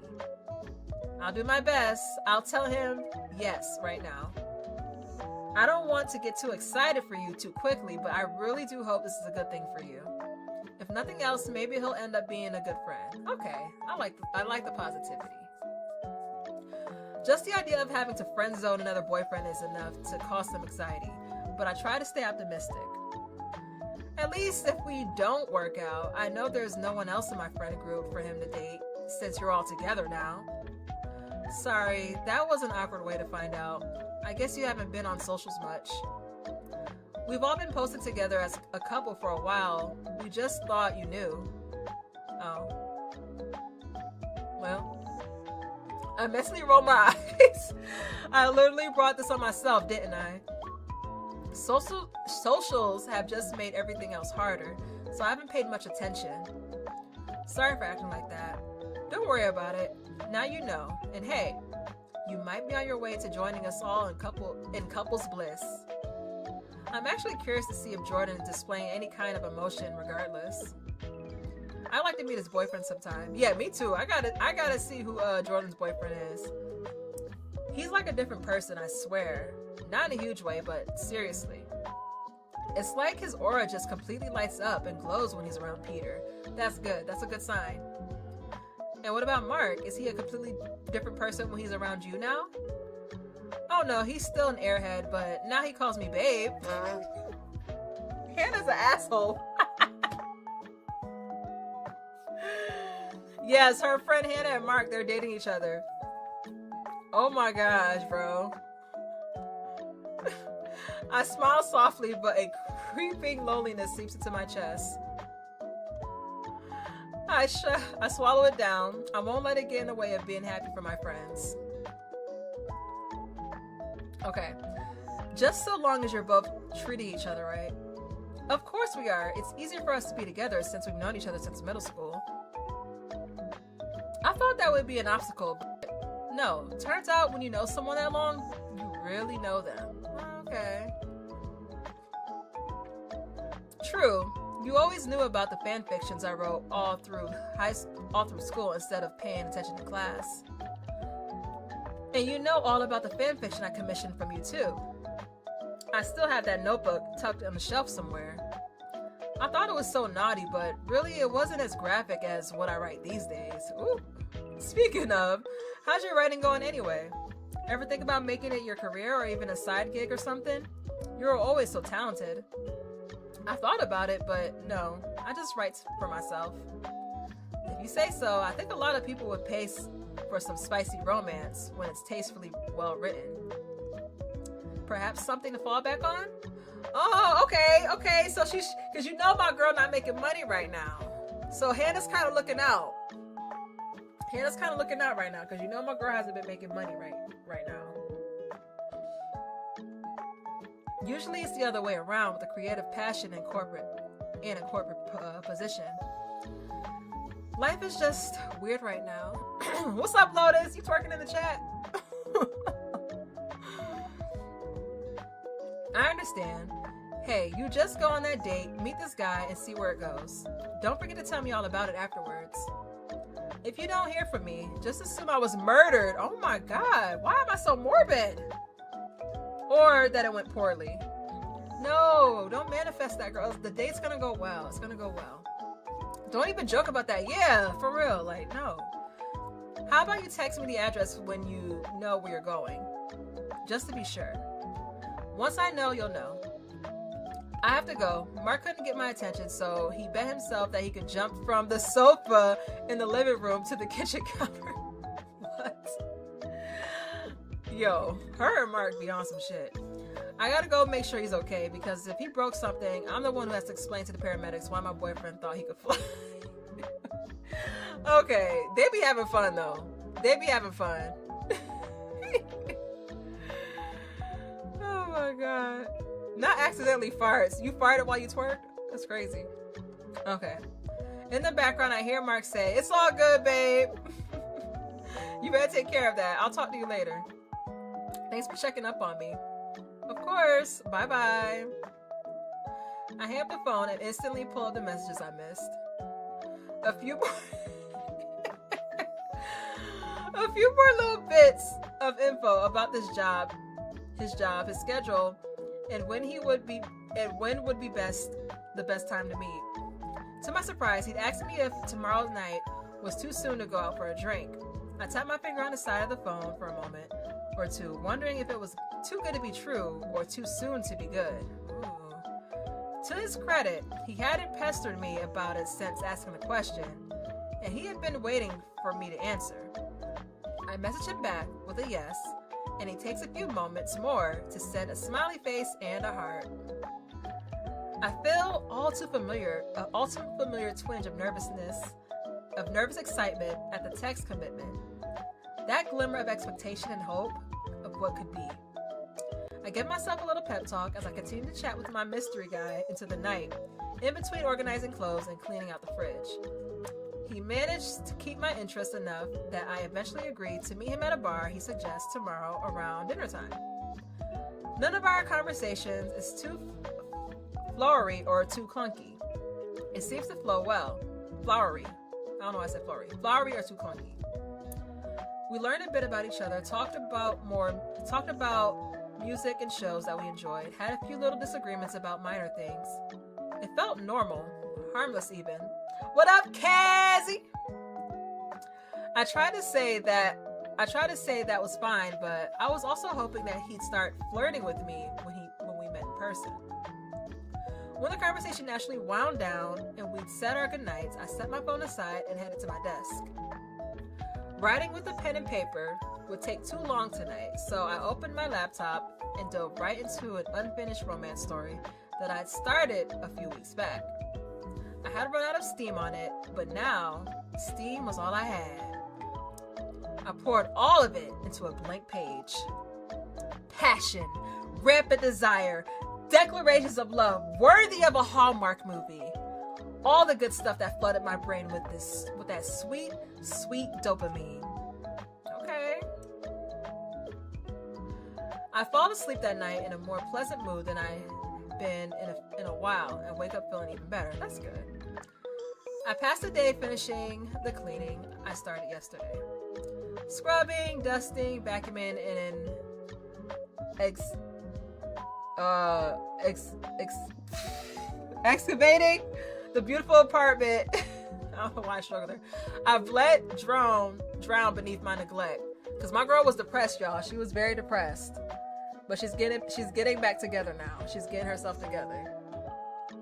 For the first time in weeks, I feel like I can rest easier in the newly clean space. If I do have the chance to bring a guy back here, at least now I won't be ashamed of it. Yeah, because she cleaned her unit. Having finished all the work, I finally checked my messages after turning off the notifications. I've had other guys messaging me even after I went to sleep. My mystery guy sent me a good morning text and the address for our date spot. Oh, we about to meet up with him. It isn't too far away, but it's slightly outside of my usual driving radius. Not that I've been going anywhere lately. The rest of the day goes by in a calm span of hours, spent writing, reading manga, and catching up on a show I've lost track of. As the afternoon starts shifting into evening, the anticipation begins to creep in. I go through my closet, hunting down an outfit to wear at my date. It looks like we're going to a bar, so it's not as if the dress code matters much. I could easily just throw on a sweater and jeans and be done with it, but it's been so long since I've really dressed up. Longer still since I've gone for a look meant to knock it out of the park. Nothing wrong going overboard once in a while. Yeah, girl, you better step. All right, we're gonna go with a gorgeous black dress and makeup. Go with a fancy blazer style. Now we're gonna do the black gorgeous dress. Oh, where is my cursor? I hope I did the top one. I can't see my cursor. It's so weird. Okay, there we go. I tell myself, pulling out a sleek jet black dress that's seen dozens of formal functions, weddings, parties, and graduations. It's been my go-to occasion dress for years, but it still has the same appeal it had when I first bought it. Yeah, the black dress. Yeah. The price tag was high enough that it held up for this long.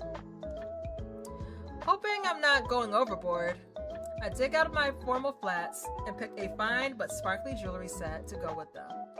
When I go into the bathroom to wash my face and start working on my hair, it feels like months since I've used any of these products. Even yesterday, I didn't put in half this much effort, and that was just dinner out with friends. Right now, I want to look stunning. If that guy has any taste, he'll appreciate how much work I'm putting in for him. Maybe he'll even throw a compliment or two my way. So far, he hasn't brought up my looks at all.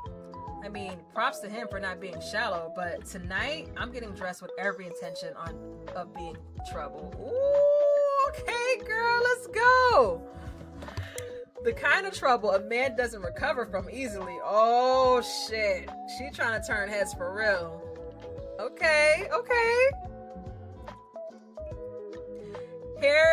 Hairstyling finally complete.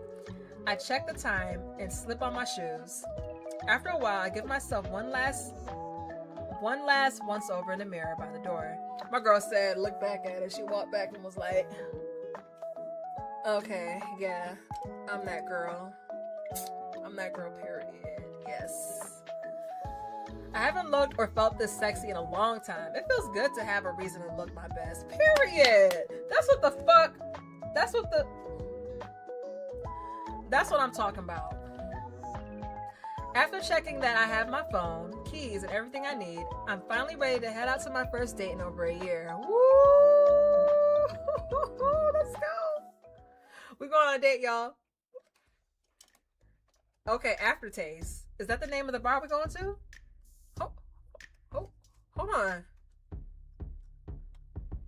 Hold on. Okay. Who produced this? Hey. That shit said,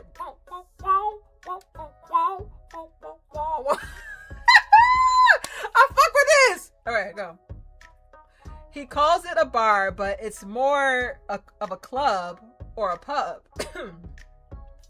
The number of motorcycles parked out front is a bit unsettling, as if the location in the back end of the city isn't enough already. Y'all, remember we was writing down in our book? The damaged bad boy is giving damaged bad boy. Is this where we gonna meet up with him at? Oh shit. It's not exactly the cozy first date spot I've been picturing.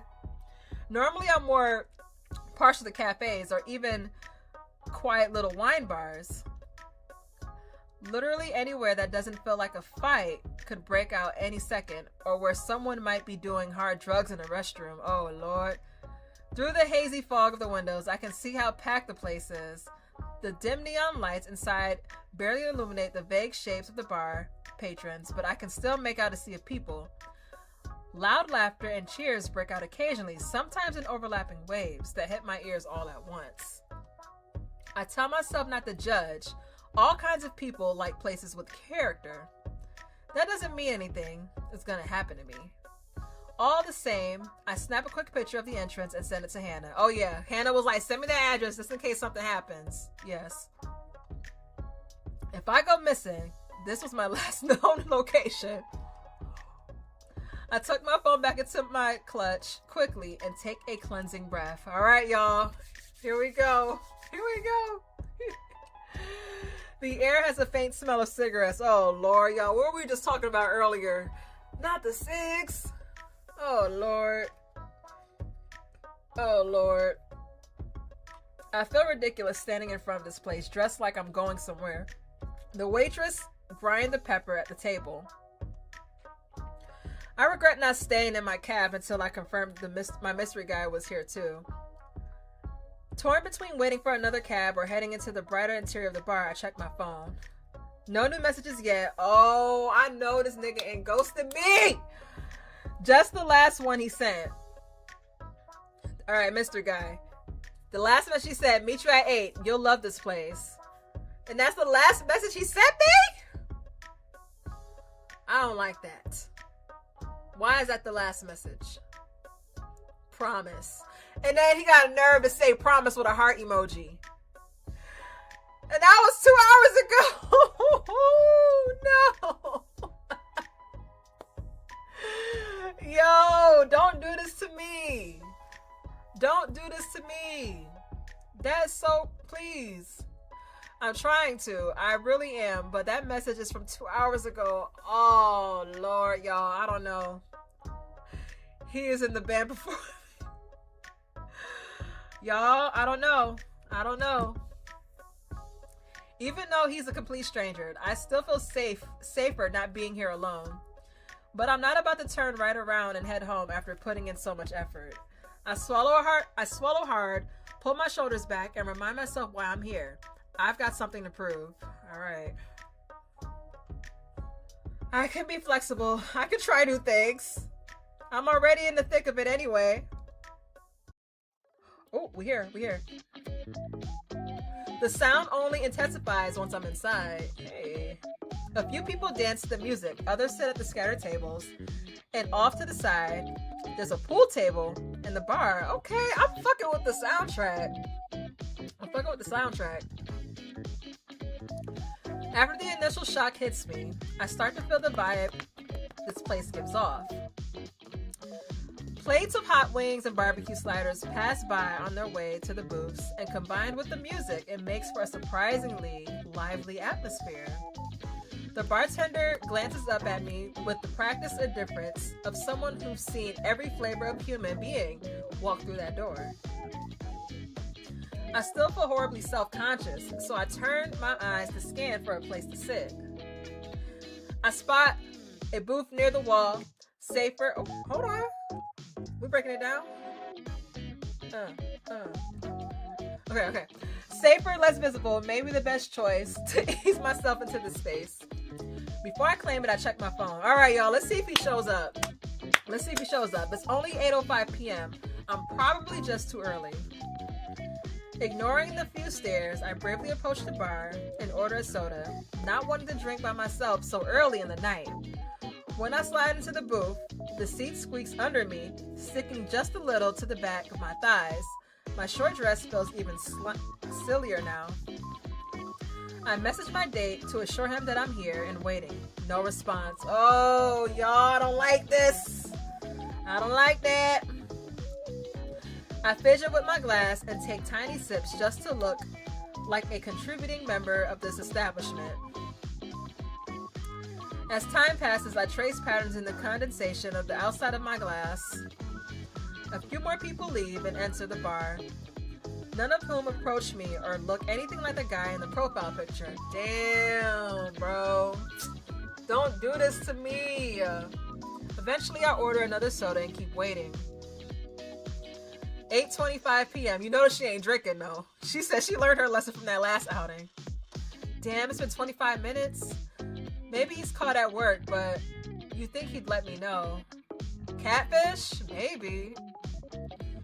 9 p.m.? I checked my phone again, even though it hasn't buzzed once. If this was me, I would have left after 15 minutes. Nothing, no sorry running late, not even a lame excuse. Like, especially if I haven't heard from him in 2 hours, if you're not there within the 15 minutes of the time that we agreed to meet up, I'm gone. I'm calling my next nigga. Not even a lame excuse like my horoscope warned me it was a stay inside or die kind of day. Like, no. Like, you're not about to play in my face. I'd take anything just to know I haven't been forgotten. I keep telling myself to stay positive, even now.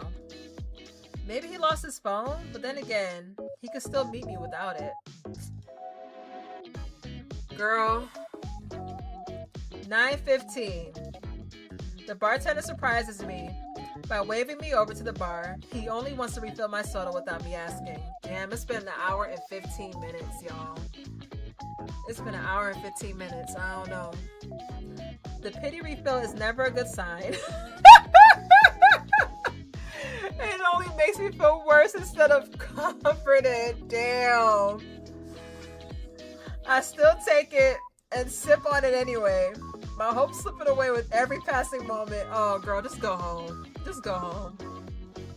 Faces come and go around me. Groups, couples, regulars trading back slaps and inside jokes. I never thought I'd want to be a part of the heartbeat in a place like this.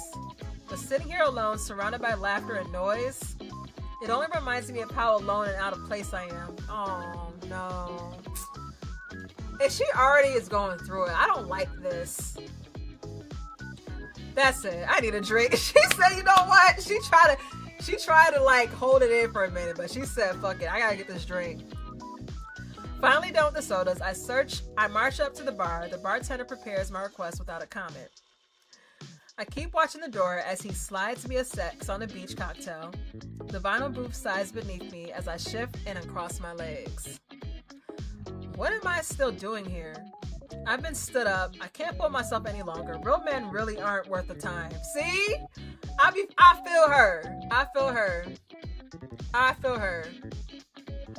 The reality settles over me like a bucket of cold water, a dull ache blooming in my chest. I stare at the untouched ice melting at the bottom of my glass, thinking about all the effort I've wasted. I've come to the terms with the fact that I have some personal growing to do. Maybe, well, at least she's reflecting. Maybe being single is more my problem than the men I've done. You know, sometimes being single is fine though. You don't need to be in a relationship, girl. But this is the first time I've genuinely tried in so long, and this is how it ends. I know. I'm sorry, girl. I'm sorry. I refuse to publicly wallow in my misery any longer. I'm already prepared to drown myself in romance manga when I get home to ease the sting. Taking out my phone, I start pulling up an app to schedule a ride home, annoyed at myself for not doing this earlier. Before I can, however, a shadow falls over me. I swear to God, I will backhand this nigga. Is this him? I look up, thinking it's a bartender coming over to kick me out or give me another pity drink.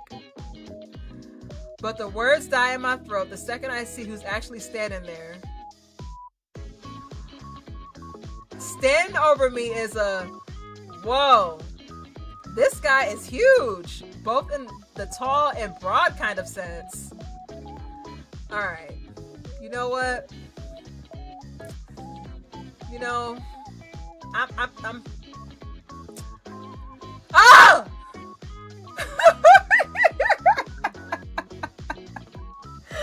Why did he get close to me like that? Why he putting his titties in my face? Alright, I'm not mad anymore. His shirt is doing him zero favors. Or maybe that's the point. Judging by the confident look on his face. Ooh. Are we eyeing him up and down right now? I like this. Hold on. It's tight enough to leave nothing to the imagination. And because I'm sitting down, it's all right at eye level. Wait a minute. Once I realized my eyes went straight for his chest, and I haven't even looked at his face yet, I snap out of it. When I finally look up, he's already smirking. So that answers whether he noticed. I try very hard to maintain eye contact and not let my gaze drop to where his shirt is clinging for dear life across his chest. That's when I notice a slit through his eyebrow and a single earring in his right ear. His ink black hair is straight, silky, and long enough to be tousled away from his face. He is fine. He is fine. Yeah, you know what I'm saying? Mistakes happen. We can forgive him, you know?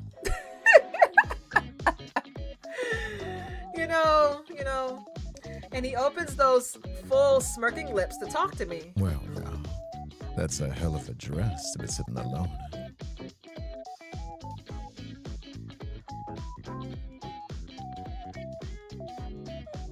Oh, shit. Oh, shit. I was not expecting to hear the voice.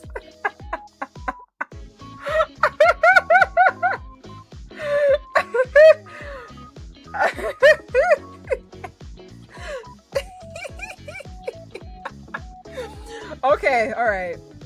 Let me lock in. You get lost in your way somewhere. Oh, as much as I want to curse you out. Okay, that's kind of corny, but after the night I've had, corny feels like poetry.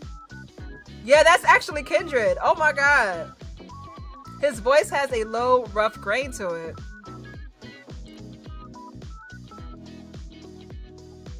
Oh, he's not the date? This not my guy? Is this not the guy from the app? This better be the guy. Well, actually, maybe it's not the guy from the app. I don't remember what the guy from the app looked like. Did she ever just say what he looked like? Well, fuck that nigga. I'm with him now. Yeah. He saved me.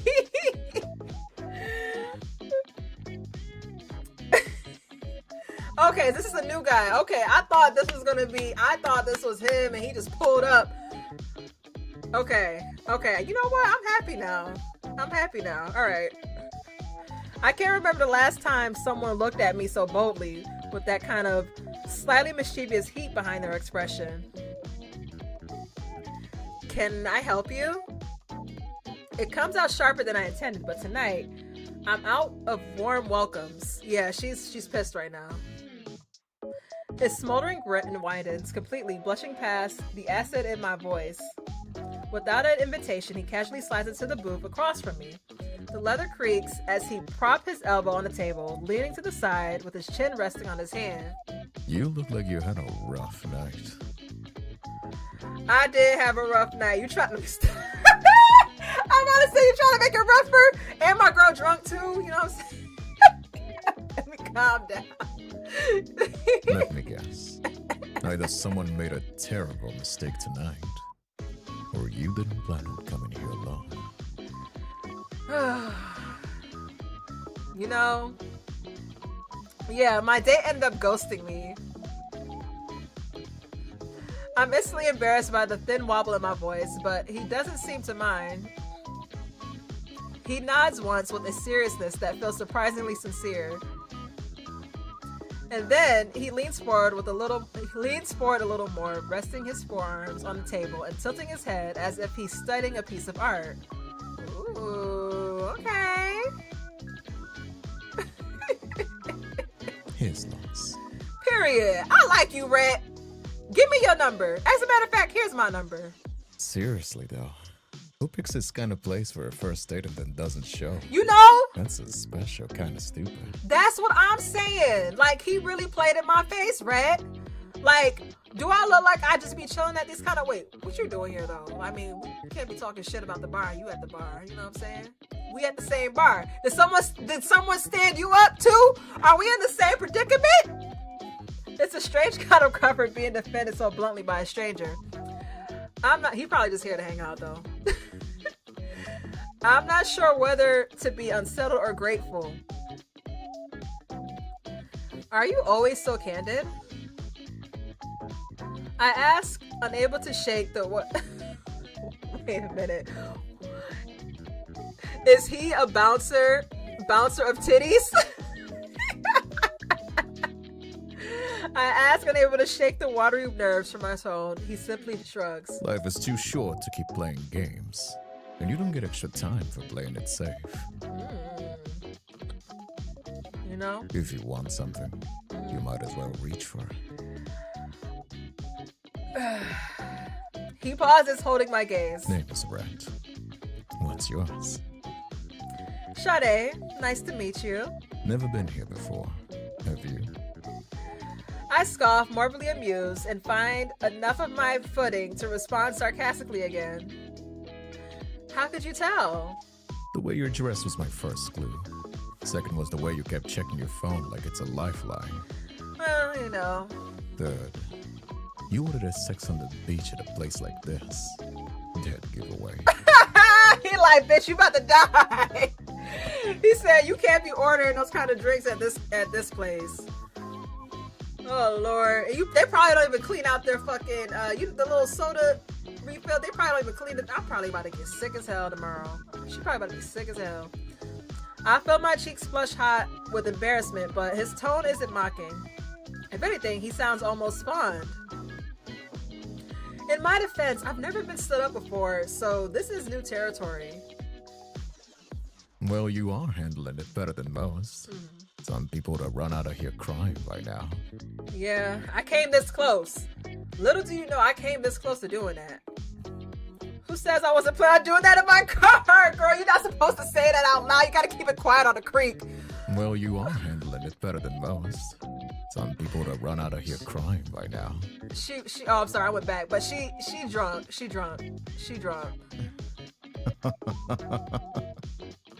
Ooh, I like the laugh. Okay. He laughs. It's a genuine, deep, rumbling sound that I can feel in my chest from across the table. Fair enough. But here's a better plan. Okay. He signals to the bartender with 2 fingers raised, a practiced gesture that suggests he's a regular here. The bartender nods without question. So, is this what you do? Rescue stranded women and try to make them feel better? I'm not trying to make you feel better. Then what are you doing? Talking to someone I wanted to talk to. Don't make it more noble than it is. He leans in slightly. How about you let me salvage what's left of your night? Ooh. I can't undo the asshole who stood you up. But I can at least make sure you don't leave feeling like shit about it. Yeah, let's go. Something shifts in my chest. This is exactly the kind of thing that happens in the fantasies I write. Ooh, hold on. The mysterious stranger who appears at the perfect moments, the one who makes you feel like the only person in the room. Oh my God, is this what we've been manifesting? I should be cautious. I should be smart. I was just stood up by one stranger from the internet.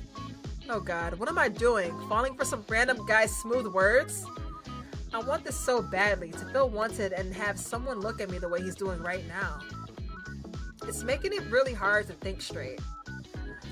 You don't even know me. Not yet.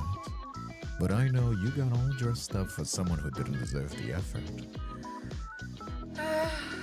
I know you're still sitting here instead of running away. which means you've got more guts than you give yourself credit for. And I also know that if some guy is too stupid to show up for you, then maybe you've been wasting your time on the wrong kind of man. The bartender arrives with 2 bottles of beer, the good craft kind, not the cheap stuff, and sets them down between us. Oh, now we got the good beer? Let's go. Rhett slides one toward me. I pick up the bottle just to have something to do with my hands and take a small sip. It's bitter and hoppy. Nothing like the sweet cocktail I ordered before, but somehow it actually tastes really good. That's somewhat accurate. I have a good eye for these sorts of things. Part of the job. What job? I'm a mechanic. Run a custom bike shop across town. Oh, of course you do. You work on enough bikes, you start noticing patterns. Where things wear down first tells you how people actually ride. And what problems they tend to neglect. Okay, be honest with me. Do you rehearse this stuff, or does it just come out? Does it just come out of you like that? He laughs again, that same warm rumble, and shakes his head. Nah, I just call it how I see it. So, what do you see when you look at me? The question comes out more vulnerable than I intended. I blame the beer, or maybe the fact that this man has made me feel more in 5 minutes than my actual date managed a few days of messaging. Red doesn't answer right away. Instead, he leans forward again, elbows on the table, and really looks at me. Oh God. His gaze, yeah, the titties are distracting. His gaze is intense, slow, deliberate, and entirely unlike my interactions with anyone else, but never leering. Honestly, I'm not sure yet. The answer catches me off guard. I expected another smooth line. You ordered a soda first. Switched to a cocktail about an hour in. I'm trying to, you know what? Let me shut up. That tells me you showed up planning to be responsible. You wanted a clear head for whoever you were meeting. Yeah. But he never came. So you gave up but on you being can't. careful. What? Who said that? What? That's the vibe of someone who actually cared to make it work, but is tired of getting disappointed. The rest, I'd have to stick around to figure out. You know, you could stick to me. I don't have a comeback for that one. Just a man admitting he doesn't have me figured out yet, but wants to. It makes me want to let him try. My breath catches as I realize I still haven't given him a reply. You're not what I expected tonight. Good. Expected is boring. For a moment, neither of us speak, but it's a comfortable silence, as if we are both just taking in the moment and appreciating the company. Then Rhett's lips curve into that devastating smirk again. Now here's what I think. I think you spent way too long waiting for something to happen. So, how about you stop waiting and do something different for a change? Okay, what do you recommend? Something different? Can't get anywhere new if you keep on taking the same roads. So, you staying here nursing that cocktail? Or are you coming with me? Oh my God.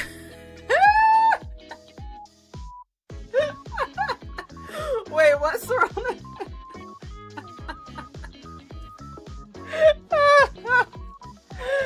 Well, guys, what do y'all want to do? What do y'all want to do? What are we gonna do? Hello, Chestnut. Not giggles. Okay. Right. Cream on him is crazy. Frolic with him in his room. Oh my God. You know, I'm not reading that, Lotus. Let's take him to the bathroom.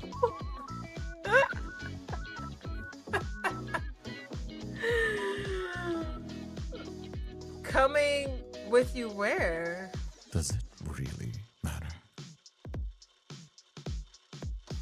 The question hangs between us. It should bother me that the answer is no. I stare at his outstretched hand. This is crazy. This is the kind of thing Hannah would tell me not to do. I don't think so. This is how people end up on true crime. Okay, maybe. This is how people end up on true crime podcasts. But something about him makes me want to take this plunge, and that terrifies me almost as much as it excites me. Ooh. Before I can overthink it, I place my hand in his. Oh, we holding hands? Now we're talking. Ooh, stranger danger. Whoa! Okay. His hand is warm and steady. He pulls me gently to my feet, and I'm suddenly aware of how close we are. He's a bit taller than me, and the leather of his jacket creaks softly as he moves. He doesn't let go of my hand right away. Instead, he looks up at me with calm eyes that still burn underneath like a promise. You coming? Oh, I'm coming. I'm coming, all right. It's not really a question, it's a dare. And the worst part is, it's working. I should say no. I should absolutely say no. I don't even know you. Then let's change that. He leads me through the crowded bar, weaving me between tables and patrons with the ease of someone who belongs here. A few people call out to him, and he nods or raises his free hand in acknowledgement, but he doesn't stop. When we step outside, hey, this is giving. Driving around at the partition, please. That's what that was giving. That's what that was given just now. When we step outside, the cool night air hits my flushed cheeks like a blessing. I take a deep breath. Somehow, the same air that felt heavy inside now feels so free. My thoughts are still a jumbled mess of this is insane, and don't let go of his hand. Better? Yeah. It was getting pretty stuffy in there. Yeah, it gets like that. Especially on the weekends. He finally releases my hand. I immediately miss the warmth of the contact. He walks over to one of the motorcycles parked near the entrance. A sleek red beast that looks expensive and dangerous. Oh no. Oh no, he's not. Never been on one of these before. A motorcycle? No, absolutely not. I don't even have a helmet, and I've got you covered. hey. He pulls the spare helmet from the storage case. Safety first. All right. I'm not gonna lie to you. It's a rush. The closest thing to flying without leaving the ground. Okay. But if you don't want to, that's also perfectly okay. I can just call you a cab and give you a ride home. No pressure. All right, what y'all doing? Y'all gonna get on the bike? You gonna get on the bike?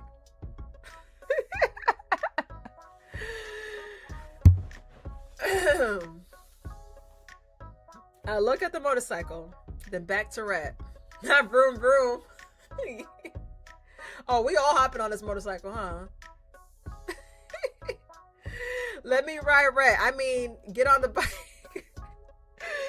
This is the most impulsive, reckless, stupid thing I could possibly do right now. I think about my apartment, clean for the first time in months, but still empty. Ooh, you trying to bring it back? Let me find out. I think about my friends, all paired off and happy. I think about the dating app guy who couldn't even be bothered to text me that he wasn't coming. I think about all the stories I've written where the heroine takes the risk, says yes to the adventure, and throws caution to the wind. I think about what Rhett had just said. Can't get anywhere new if you keep taking the same roads. All right, let's do this. You're the boss. Ooh, I like being the boss. He hands me the helmet and helps me adjust the strap under my chin with surprising gentleness for someone with such rough hands.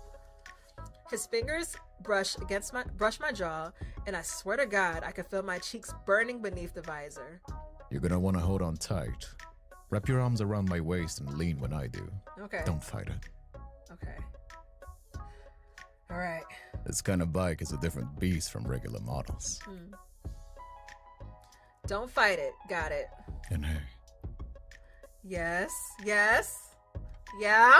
trust me. Okay. I climb on behind him, my dress riding up my thighs in a way that would normally make me self-conscious. But right now, I don't care. I wrap my arms around his waist, like he told me to, and oh, did I cuss? I can feel his muscles through the thin material of his shirt, firm and soft at the same time. The warmth. Are you ready? Ooh. No. Yes, huh? I don't know. Yo, we tweaking. Yo, we are tweaking, y'all. We tweaking. Okay. It's okay. Everything's okay. Hold on, y'all. I think there's something on my... What is this? Oh, wait. Let me get rid of that. Get that. What the hell? Sorry, it was like an ant. Okay. Perfect. Let's go for a joyride. Ooh. Okay. The engine roars to life beneath us, a thrumming vibration that echoes through my entire body. He slowly accelerates as we make our way out of the parking lot, and then we burst forward as we hit the main road. Ooh, okay. Yes, you. Okay. The world blurs around us. Wind rushes past, cool and sharp against my exposed skin. The city lights turn into streaks of neon color. I tie my arms around Red and press my cheeks against his back, feeling the steady rise and fall of his breathing. He wasn't lying. This is freedom, and it feels amazing. For the first time in months, or maybe even years, I'm not thinking about job applications, failed relationships, or expectations. I'm just here. Oh, look at us being present. I'm exactly where I'm supposed to be. He is. We fly through the city streets, the motorcycle roaring beneath us like a living thing.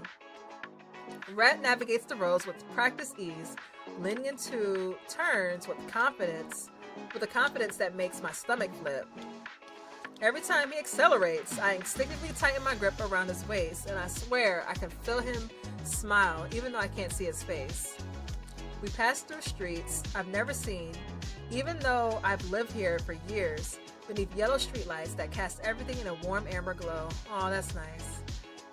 This is what I've been missing. This exact feeling. Eventually, the ride mellows. We're cruising now instead of racing, and I can actually take in the moment. Rhett leans back slightly, and I hear his voice muffled through the helmet. Where to? The question pulls me out of my trance. Right now I have to go home eventually. Back to reality. Hey girl, just be like, hey, you want to come with? I just cleaned my room. I got food. I got snacks. Like, you know what I'm saying? Like, you could, yeah. I shout my address over the wind and feel his nod of acknowledgement. Okay. All right, we're back at the crib. Soon enough, we're turning into a familiar street, the buildings I pass every day. Red pulls up in front of my apartment building and cuts the engine. The sudden silence is almost jarring after the constant rumble of the motorcycle. My ears are still ringing, my hands are still shaking. I'm not even sure I can feel my legs. Girl. Yeah, the gloves, yeah. The gloves stay on. I climb off the bike, my knees unsteady. I can't tell whether it's from the ride or the adrenaline crash. Y'all licking the screen? Damn, y'all, come on now, y'all. Everybody's looking at the screen right now. It's crazy. Red swings off after me and takes my helmet, his fingers brushing mine as I hand it over. So, was it worth it? I realize I'm grinning like an idiot. That was incredible. I've never felt anything like that. Those words do wonders for a man's ego. He's looking at me with the same intensity from the bar, like I'm the only thing worth paying attention to in the entire world. My skin feels warm despite the cool night air. Thank you for tonight. And you don't have to say anything. Sometimes the best nights are the ones that don't need words. There's a beat of silence. I should probably go inside. The night is over. But I don't want it to end. I had a good time tonight. Me too. The best time I've had in, honestly. I can't even remember. The words come out more vulnerable than I intended, but I don't take them back. It's true. Tonight feels like magic. Then we should do it again. I freeze for a split second. Really? Why do you sound so surprised? You think I do this for just anyone? I don't know. Do you? I'm half joking, but there's a real question underneath. How many other women has he swept off their feet just like this? Nah, for real, that's valid. That's valid. But Red just shakes his head, that practice smile playing on his lips. Nah, you're different. You barely know me. I know enough to want to know more. Ooh. Oh, you were saying where does voice go? Well, y'all, this is a demo. This is a demo, so maybe everything isn't voice completely yet. But we got a nice taste. We definitely got a nice taste. It's not a grand declaration. It's not a promise, but somehow that makes me feel more honest than anything else he said tonight. Most people walk into that bar and try to blend in. Order whatever everyone else is having. Sit where they're told. You sat in the corner booth in that outfit and ordered a cocktail with a straight face. Either you're fearless or you got no idea what you're doing. Can it be both? Usually is. Plus, you didn't say no when I offered you a ride on my bike. Most people would have. Most people are probably smarter than me. Most people don't know how to live. He's close enough now that I have to tilt my head back to look at him. Oh my God, you about to kiss me? Close enough that our noses could almost touch. His fingers softly brush the side of my cheek, but he doesn't push any further. He waits for me to close the gap. His lips meet mine, slow at first. Then his hand slides to the back of my neck, fingers threading into my hair, and the kiss becomes passionate!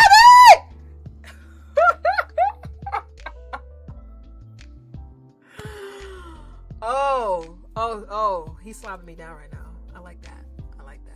Okay. Like he's finally stopped holding back. Oh my God. I want to see you again. I'd like that. Next weekend? Saturday? Is that too soon? Maybe not soon enough, but the word is already leaving my mouth. Sounds like a plan. Good. I'll pick you up. 7? Wait! The realization hits me suddenly. How will he pick me up? He doesn't have my number. We haven't exchanged any contact info at all. Damn. We shared a kiss and everything. He even got my number. He probably don't even know my name. Do we even introduce? Oh, we did. Can I get your number so we can, plan? Sure. Here you go. He pulls out his phone and hands it to me. I type my number in and hand it back. He glances at it, then immediately calls me. My phone buzzes in my clutch. There, now you have mine. Perfect. I'll text you tomorrow about where we're going. Something special. More special than a motorcycle ride? You'll see. He reaches out and tucks a strand of hair behind my ear, the same gentleness from before lingering for just a moment against my cheek. Get some sleep. You've had a long night. Talk to you soon. He pulls back and I immediately miss the contact. He swings his leg back over the motorcycle and pulls out his helmet. Good night, Sade. Good night, Red. Oh, good night, Red. Not good night. Actually, good night, Red. He starts the engine and the roar cuts through the quiet night. With one last look, those intense eyes visible enough through the helmet's visor, he pulls away from the curb. I stand there and watch him go, the sound of his motorcycle fading into the distance until it's swallowed by the ambient noise of the city. Hey, Kindred! What is up? I like it. I'm loving it. I'm not gonna lie. You had me a little flustered a little bit. When I heard your characters, when I heard Red speaking, I was like, oh shit, hold on. I was taken aback. Nah, you ate that. You ate that. Y'all, Kindred Spirit is in the chat. Kindred Spirit is the developer of this game. Kindred Spirit is the voice of Reds. So shout out to him. He's in the chat. Y'all be sure to let him know what you think about the game so far. I don't know if I'm towards the end of it or not, Kindred. But yeah, you came and scooped me up, and now you try to, I mean, not Rhett. Rhett he's trying to set up a date for us for the next day. Yes, please wishlist his game on Steam, y'all. Yes. The link is in my bio on YouTube, y'all, for his Steam account. For the Steam account for the game. Yes. Affectionate. I kick off my shoes and immediately pull out my phone. His number is there, saved but unnamed. I could tell it has drama. I had beef with Hannah for a second, Kindred. Hannah was about to, as a matter of fact, all her little friends was about to get slapped. Everybody was about to get slapped. What's up, Miri? They was all pissing me off at the bar. Like, my girl already going through it. I could already tell there's some drama. Oh yeah, the love and freaks. They're sassy, but they love you. Yes. I know that they love us, but I was like, ooh. I was like, y'all better leave me alone. I'm already going through a lot. Yeah, but the love and freak. When you said the game, the love and freak space, I fucking cackled, bro. Oh my god. I kick off my shoes and immediately pull out my phone. His number is there, saved but unnamed. I stare at it for a moment before typing red. Oh, with the little motorcycle emoji. That's so cute. It feels silly adding a motorcycle emoji, but also perfect. As I'm standing there stalking his empty chat, my phone buzzes with a text. Oh yeah, everyone hydrate. We definitely need some water. I definitely need some water. After a mini heart attack, I realize it's just Hannah. Oh, Hannah. You alive? Been hours since you texted. Getting worried. Guilt crashes over me. I completely forgot to update her after that initial text from the bar. She probably thinks I was murdered and dumped into a river somewhere. I am so sorry. I'm leaving home and I'm home and safe. Long story, we'll call you tomorrow and tell you everything. She responds almost immediately, confirming my suspicion. You better, sweet dreams. Aw. I set my phone down and head to my bedroom, already peeling off my clothes. When I catch a sight of myself in the mirror, I pause. Yeah, Zara, definitely. The link, like I said, the link is in the description of the video on YouTube. But Affictionate on Steam, y'all, on Steam. My hair is a wine-blown mess. My cheeks flush. I look like someone who just had the night of her life. I look nothing like the sad, hungover person who sat in an apartment yesterday morning, drowning in self-pity and job applications. Yeah, he turned that around real quick. What just happened? My reflection doesn't answer, but she is smiling. I change into the same cute pajamas and crawl into bed. My body is exhausted, but my mind is racing. Next weekend can't come soon enough. They haven't even started flirting yet? Oh, Lord. Man, they just had a passionate kiss. That passionate kiss had me. I can only imagine how he gonna flirt with her. I reach for my phone one more time, pulling up his contact. No profile picture, just the number and that little motorcycle emoji.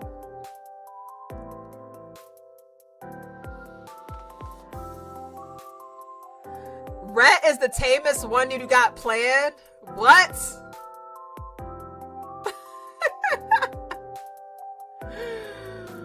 He's the tame one?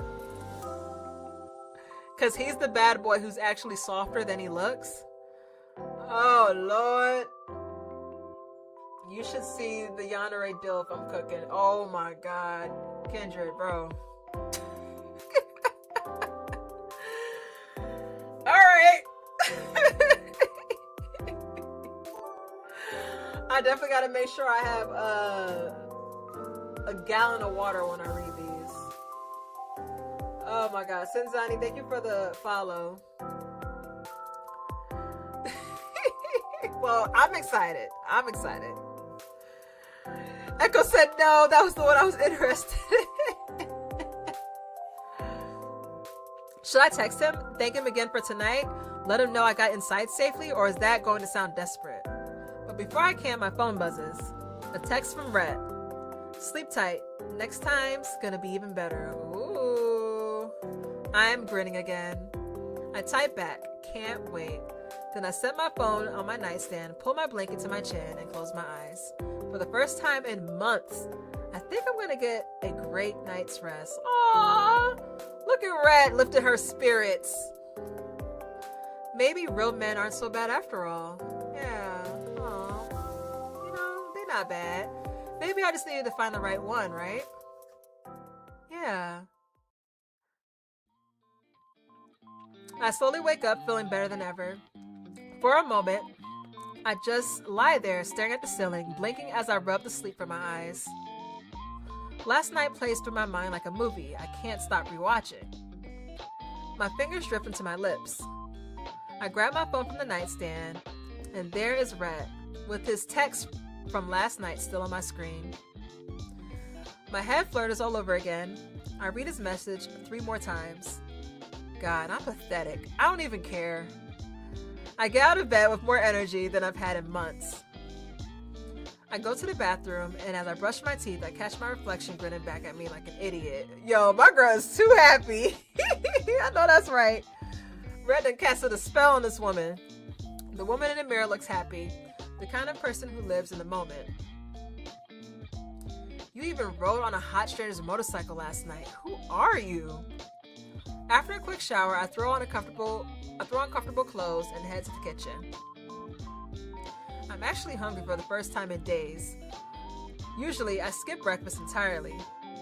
I make myself a real meal, scrambled eggs, toast, and fresh coffee. As I sit down with my plate, I realize I need to call Hannah. She's probably been worried sick. Alright, we better give Hannah the tea. Oh shit. Alright, y'all, I think I'm gonna end it here. We're gonna end it before we give Hannah the tea. I feel like Hannah might dig into us a little bit. She's like, what the hell, girl? What? She go Oh, yeah. Brett is giving Silas. Oh, it wraps around here? Oh, my bad. I didn't know how long this was. My bad. Let's keep going. My bad, y'all. And honestly, I'm dying to give her the tea about last night. Yes, give Hannah the tea. I pull up her contact and hit call, sitting down at the table and taking a bite of eggs while it rings. Oh, thank God. I've been checking my phone every 5 fucking minutes, bitch. Where have you been? No, she ain't say that. Where you been at, girl? Hannah, I got some tea for you, girl. Are you okay? What happened? You said you tell me everything. Hannah, breathe. I'm fine. Better than fine, actually. Better than fine? What does that mean? Did that guy actually show up? No, he didn't. I got completely stood up. In Brazil, we have a saying, when someone goes missing, they're either getting dick or dead.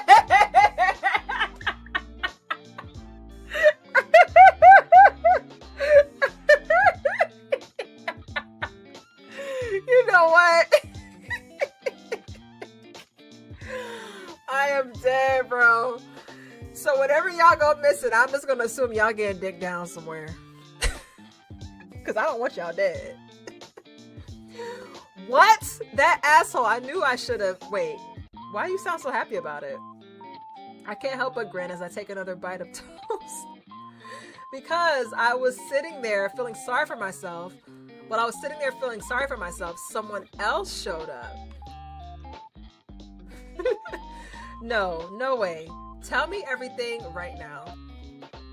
Don't you dare leave out a single detail. And so I do. All the way to the kissing and leaving me at my door. Oh my God. This is like something out of one of your stories. The mysterious biker who sweeps in at the perfect moment? Sade, this is insane. I know, I keep wanting to wake up and realize it was also an elaborate dream. So, when are you seeing him again? Please tell me you got his number and didn't just ride off into the sunset like some kind of modern Cinderella. We're planning another date next week, probably Saturday. There's a pause on the other end of the line. Saturday? As in this Saturday? Like in 6 days? Yeah, why? Sade, sweetie, Saturday is Jordan's birthday. Oh fuck, it's Jordan's birthday? Damn. And I fuck with Jordan. Well, too bad, I need dick. Let me stop. Just kidding.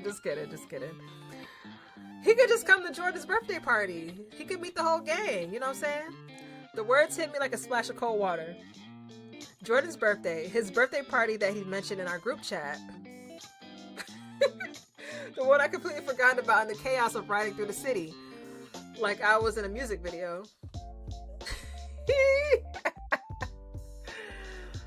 He'll have another one next year.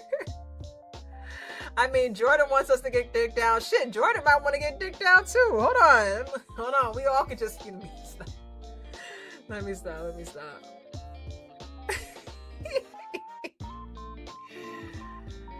You'll get a bad editing, but you'll get some spicy scenes. Ooh, and a redhead proposes a threesome with you and Rat, but MC turns her down. What? Nani? What? Spoilers. Can't just drop that. Are you serious? Oh my god, bro. Oh man, I'm sold.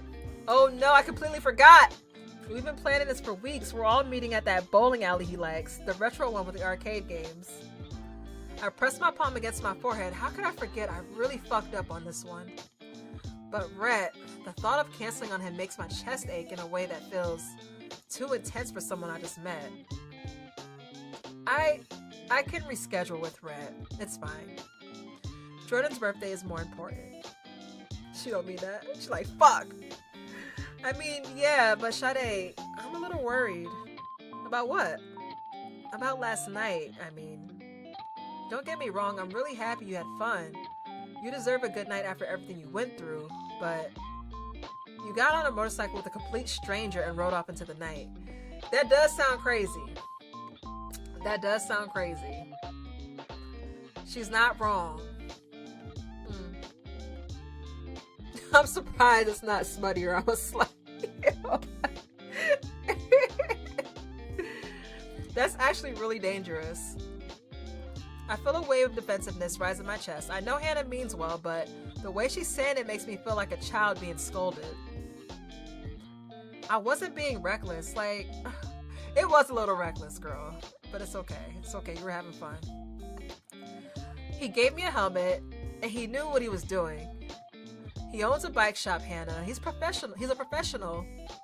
I know, but you don't really know him. You don't really know him. Or at all, actually.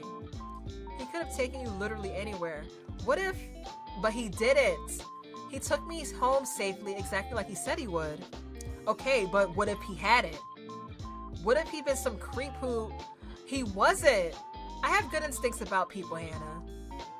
I know it sounds crazy, but... I felt safe with him.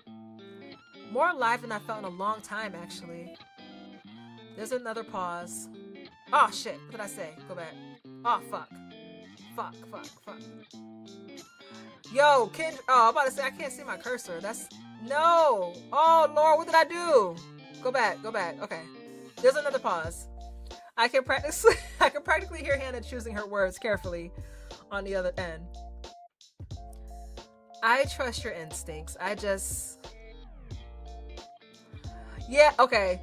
My thing is my cursor isn't showing up. I don't know why on the game the cursor is not showing up. It's so weird. Does Hannah have a crush on us? I don't know. What's up, Dweller? Hold on. Hannah, what if I block you? How are you gonna get on my case when you're getting dick on a regular? Right, exactly. You feel me? You feel me? Y'all can see it. I don't know why I can't see it on my end. It's so weird.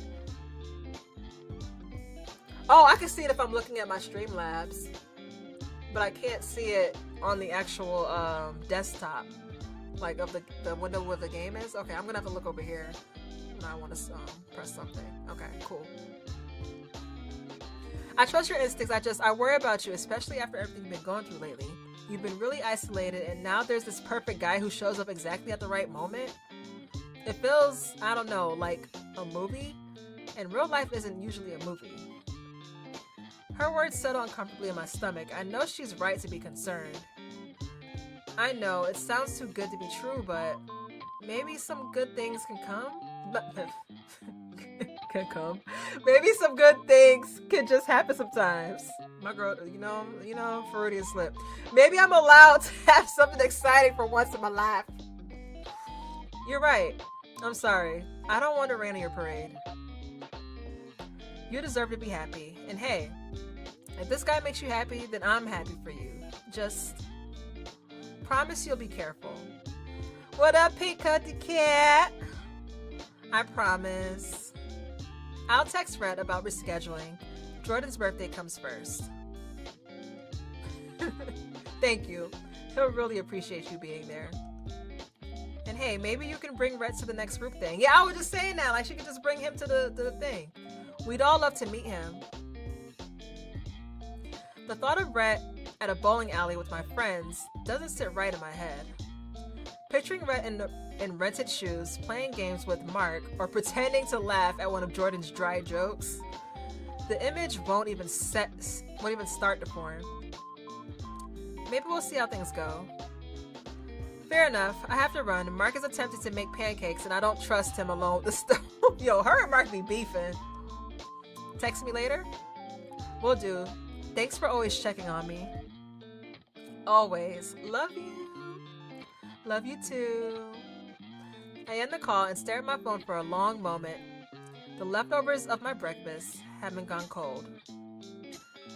Hannah's concerns echoes in my head, mixing uncomfortably with the euphoria I've been feeling all morning. She's right to worry. I mean, objectively, riding off with a stranger is dangerous. But Red isn't like that. I can feel there's something different about him.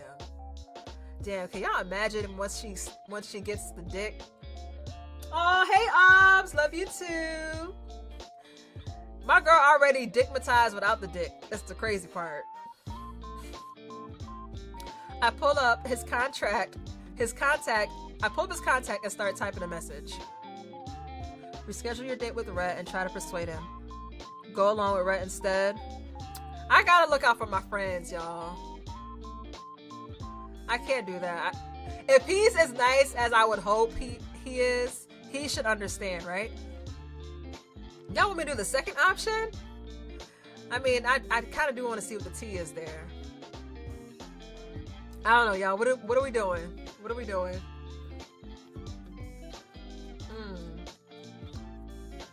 Reschedule? Yeah, we gonna do the first. Okay, that's what I was. All right, we'll go ahead and go with that. Y'all toxic. Talking about some do the second option. Y'all gonna skip it on y'all friend's birthday for some dick? I don't care how big this man's titties is and how strong and handsome and fine he is. Y'all can't do that. Y'all just met the man. He'll understand. But I do want to see what that other what that option would give. Hold on. The hell? And that's where the demo comes to a close. Okay. Thank you for playing all the way to the end. It honestly means the world to me that you're here. Aw. What you just played is an early slice of something much bigger. Affectionate is still in active development, and there's so much more of this story left to tell. The full release will follow 3 love interests, each with 2 to 3 endings and around 100,000 words of their own.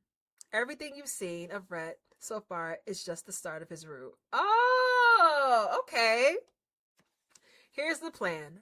Rhett's complete story launches into Steam Early Access December 2026. The second love interest follows as a free update in mid-2027 and the third in late 2027. Okay. if you'd like to come along for the rest, here's how. All right, guys. So those of you who have Steam, please be sure to wishlist this game on Steam so you don't miss out on the launch. If you want to join their Discord, I'm sure the Discord will be in their link. Is this Discord linked on the Steam page as well, Kindred, or should they follow your YouTube account? Or unless this game has a separate Discord, but already a wish list? Perfect. Check out the website for extra content. All the links are right below. Yes, guys, those of you who are watching on YouTube, the links are also in the bio of the video. Yes. We get rep for Christmas? Yeah. Yes. Yes. Yeah, I'm excited. The artwork, shout out to your artists. And the character designs are flawless. Oh my gosh. You sent me a little sneak peek. Just for you. We got it today. Ooh. Hi, y'all got some tea. But it's just for me. Oh, wait, hold on. Let me see. Thank you again for being here. I can't wait to show you the rest. Aw, that's so cute. All right, let me go see. I can't show the chat. All right, hold on. Let me go look. Let me go see. Yes. Let me go see. What you got? Oh, ooh, little sneak peek. You're the first to see it. I'm the first to see it? Hold on, y'all. Ooh. Ooh. Aww. This is so nice. Aww. That looks really good. Yo. Shout out to your artist, bro. Shout out to Kindred. Shout out to his whole team that put this together. I love that. Oh, damn, you give me all the goodies. Yeah. Ooh, I like that. That is nice. That is nice. That looks really good. That looks really good. Yeah, y'all. He's showing me some good stuff right now. He's showing me some good stuff. Oh, damn. Right when I liked it, you got rid of it. But yes, yeah, I love it. No, y'all can't see it. I'm sorry. It's just for me. I'm sorry. But yeah, thank you, Kindred, for allowing me to play this game. It was fun. It was fun. I like the story. It was cool. The characters are dope. The artwork is amazing. The music, oh my god, the background music, that shit eats. Y'all ate that. Y'all did y'all big one. Y'all did y'all big one for sure. Yes. Click. Yeah. That was Affictionate, guys. You spent 2 months picking music alone for it. Oh, damn. Well, you did an amazing job. The soundtrack is fire. It was fire. Oh, man. That was great. This game is called Affictionate. This is the demo that we played, Taji. It's available on Steam, but it's the demo right now that we're playing. Yes. Hey, ain't nothing wrong with you being picky. It's your craft, okay? You know what I'm saying? There's nothing wrong with that. Yeah, the full release. So that's December. We're gonna get Rhett's Root. I'm excited for that. I definitely will be playing it and streaming it for sure, 100%. Yes. Uh-oh, you must be real strict. You must run a very strict program then, Kindred.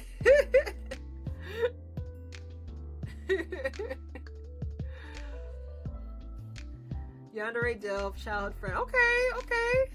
Nice. Yeah, shout out to Kindred for sure. All right, guys. I think that is it. That is a wrap. Your girl does have to work in the morning. So I'm going to get ready to...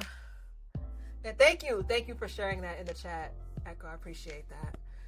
Guys, if you want to download this on Steam, Echo just posted it in the chat here on Twitch. Let me see if I could get a link here and post it on TikTok for those that are watching on TikTok. Hold on, guys. I'm about to send you the link over on TikTok. And I'll send it over to YouTube as well. If you want to download the game on Steam, there you go right there. And then for YouTube, hold on guys, I'm coming. Like I said, the link's in the bio if you're watching on YouTube too.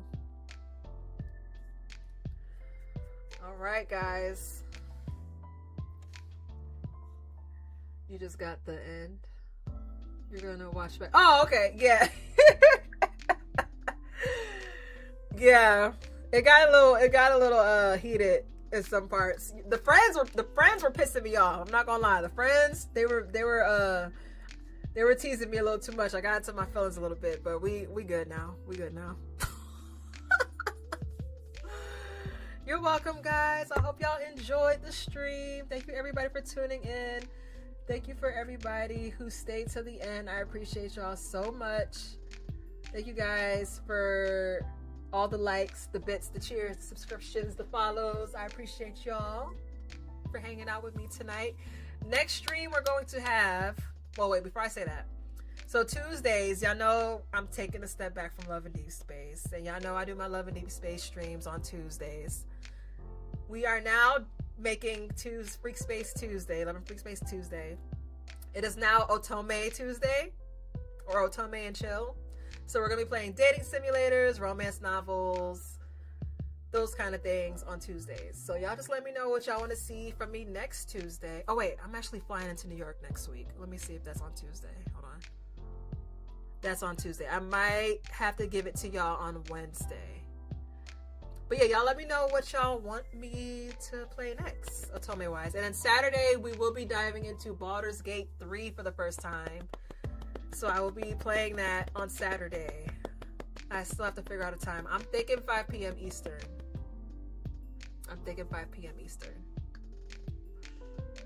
Yes. But yes, thank you everybody that's been watching me on TikTok. I'm going to go ahead and end your guys' stream. If you're not following me on YouTube and Twitch, the links are in my bio. Thank you guys for tuning in over there.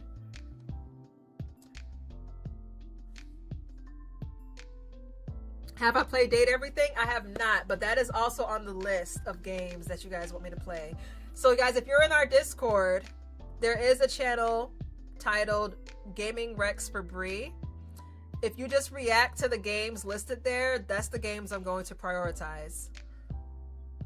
But yes, Date Everything was on there. I might actually start Date Everything, actually. I might actually start that. Oh, wait, hold on. Did I see the mod chat? Let me look.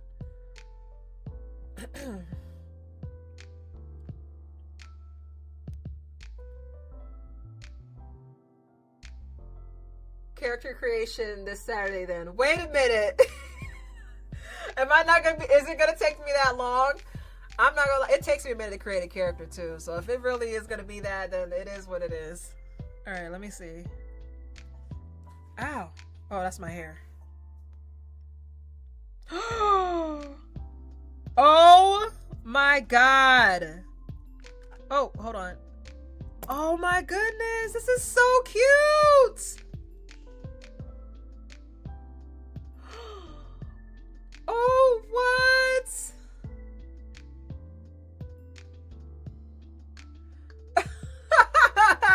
Yo, Savannah. Oh my god, y'all, we got a new, oh my goodness. We have new welcome images for those who join the server. This is so pretty. Oh my gosh. What? Let me look on the welcome page. Okay, so we have Sapphire now. Oh, is it active on our server now? Yo, that looks so good. And you got Ribri on there. Oh, it's active? Damn. Who been in here watching that want to join our server? I gotta see this. Let me see. I feel like everybody that's watching right now is in the server already. Yeah, somebody need to join. I need to see this. What? That is so pretty. Pink Cunty Cat? Okay. D is going to send you D or Echo or something. Jade, you're not in it? What? I thought you were in it too. D's like, someone please DM me so I can test this out.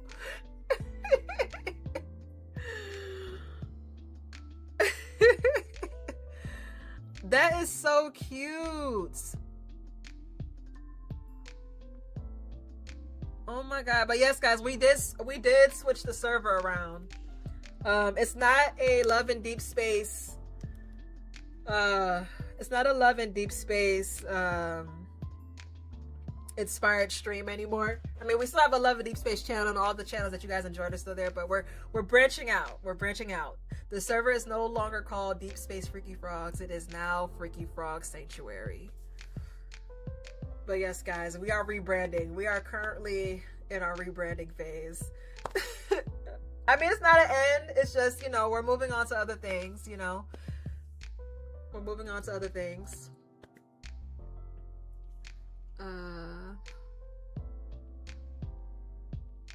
Let me see. All right, let's see. I'm just sitting here waiting to see if someone joins real quick. I gotta see this. Okay. It worked! That is so cool!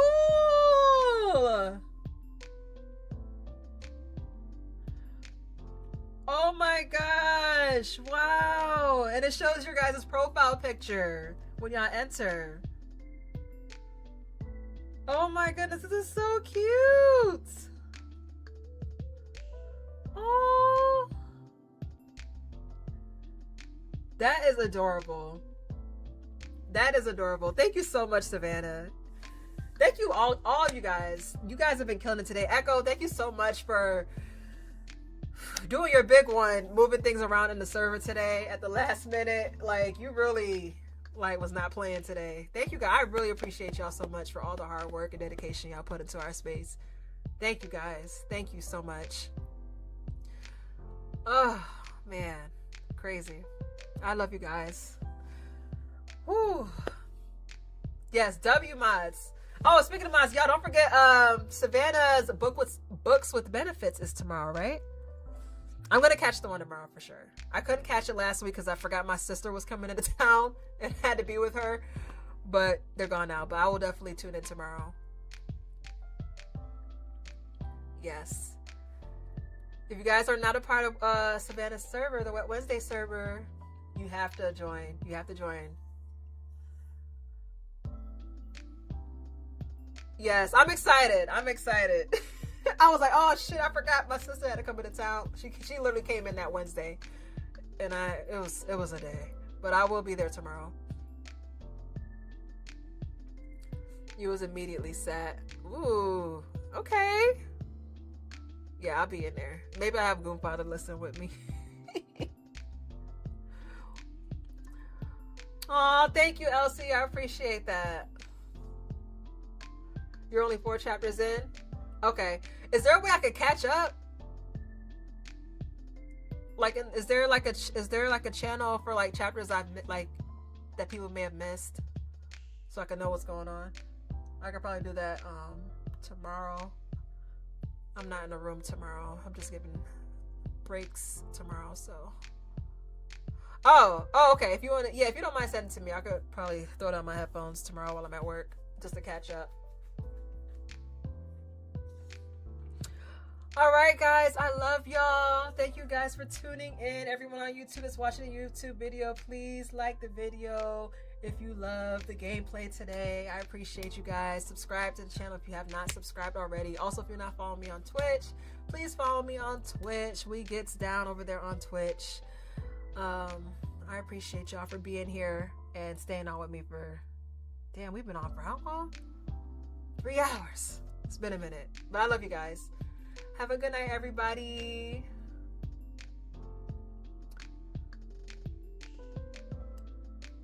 Love you too.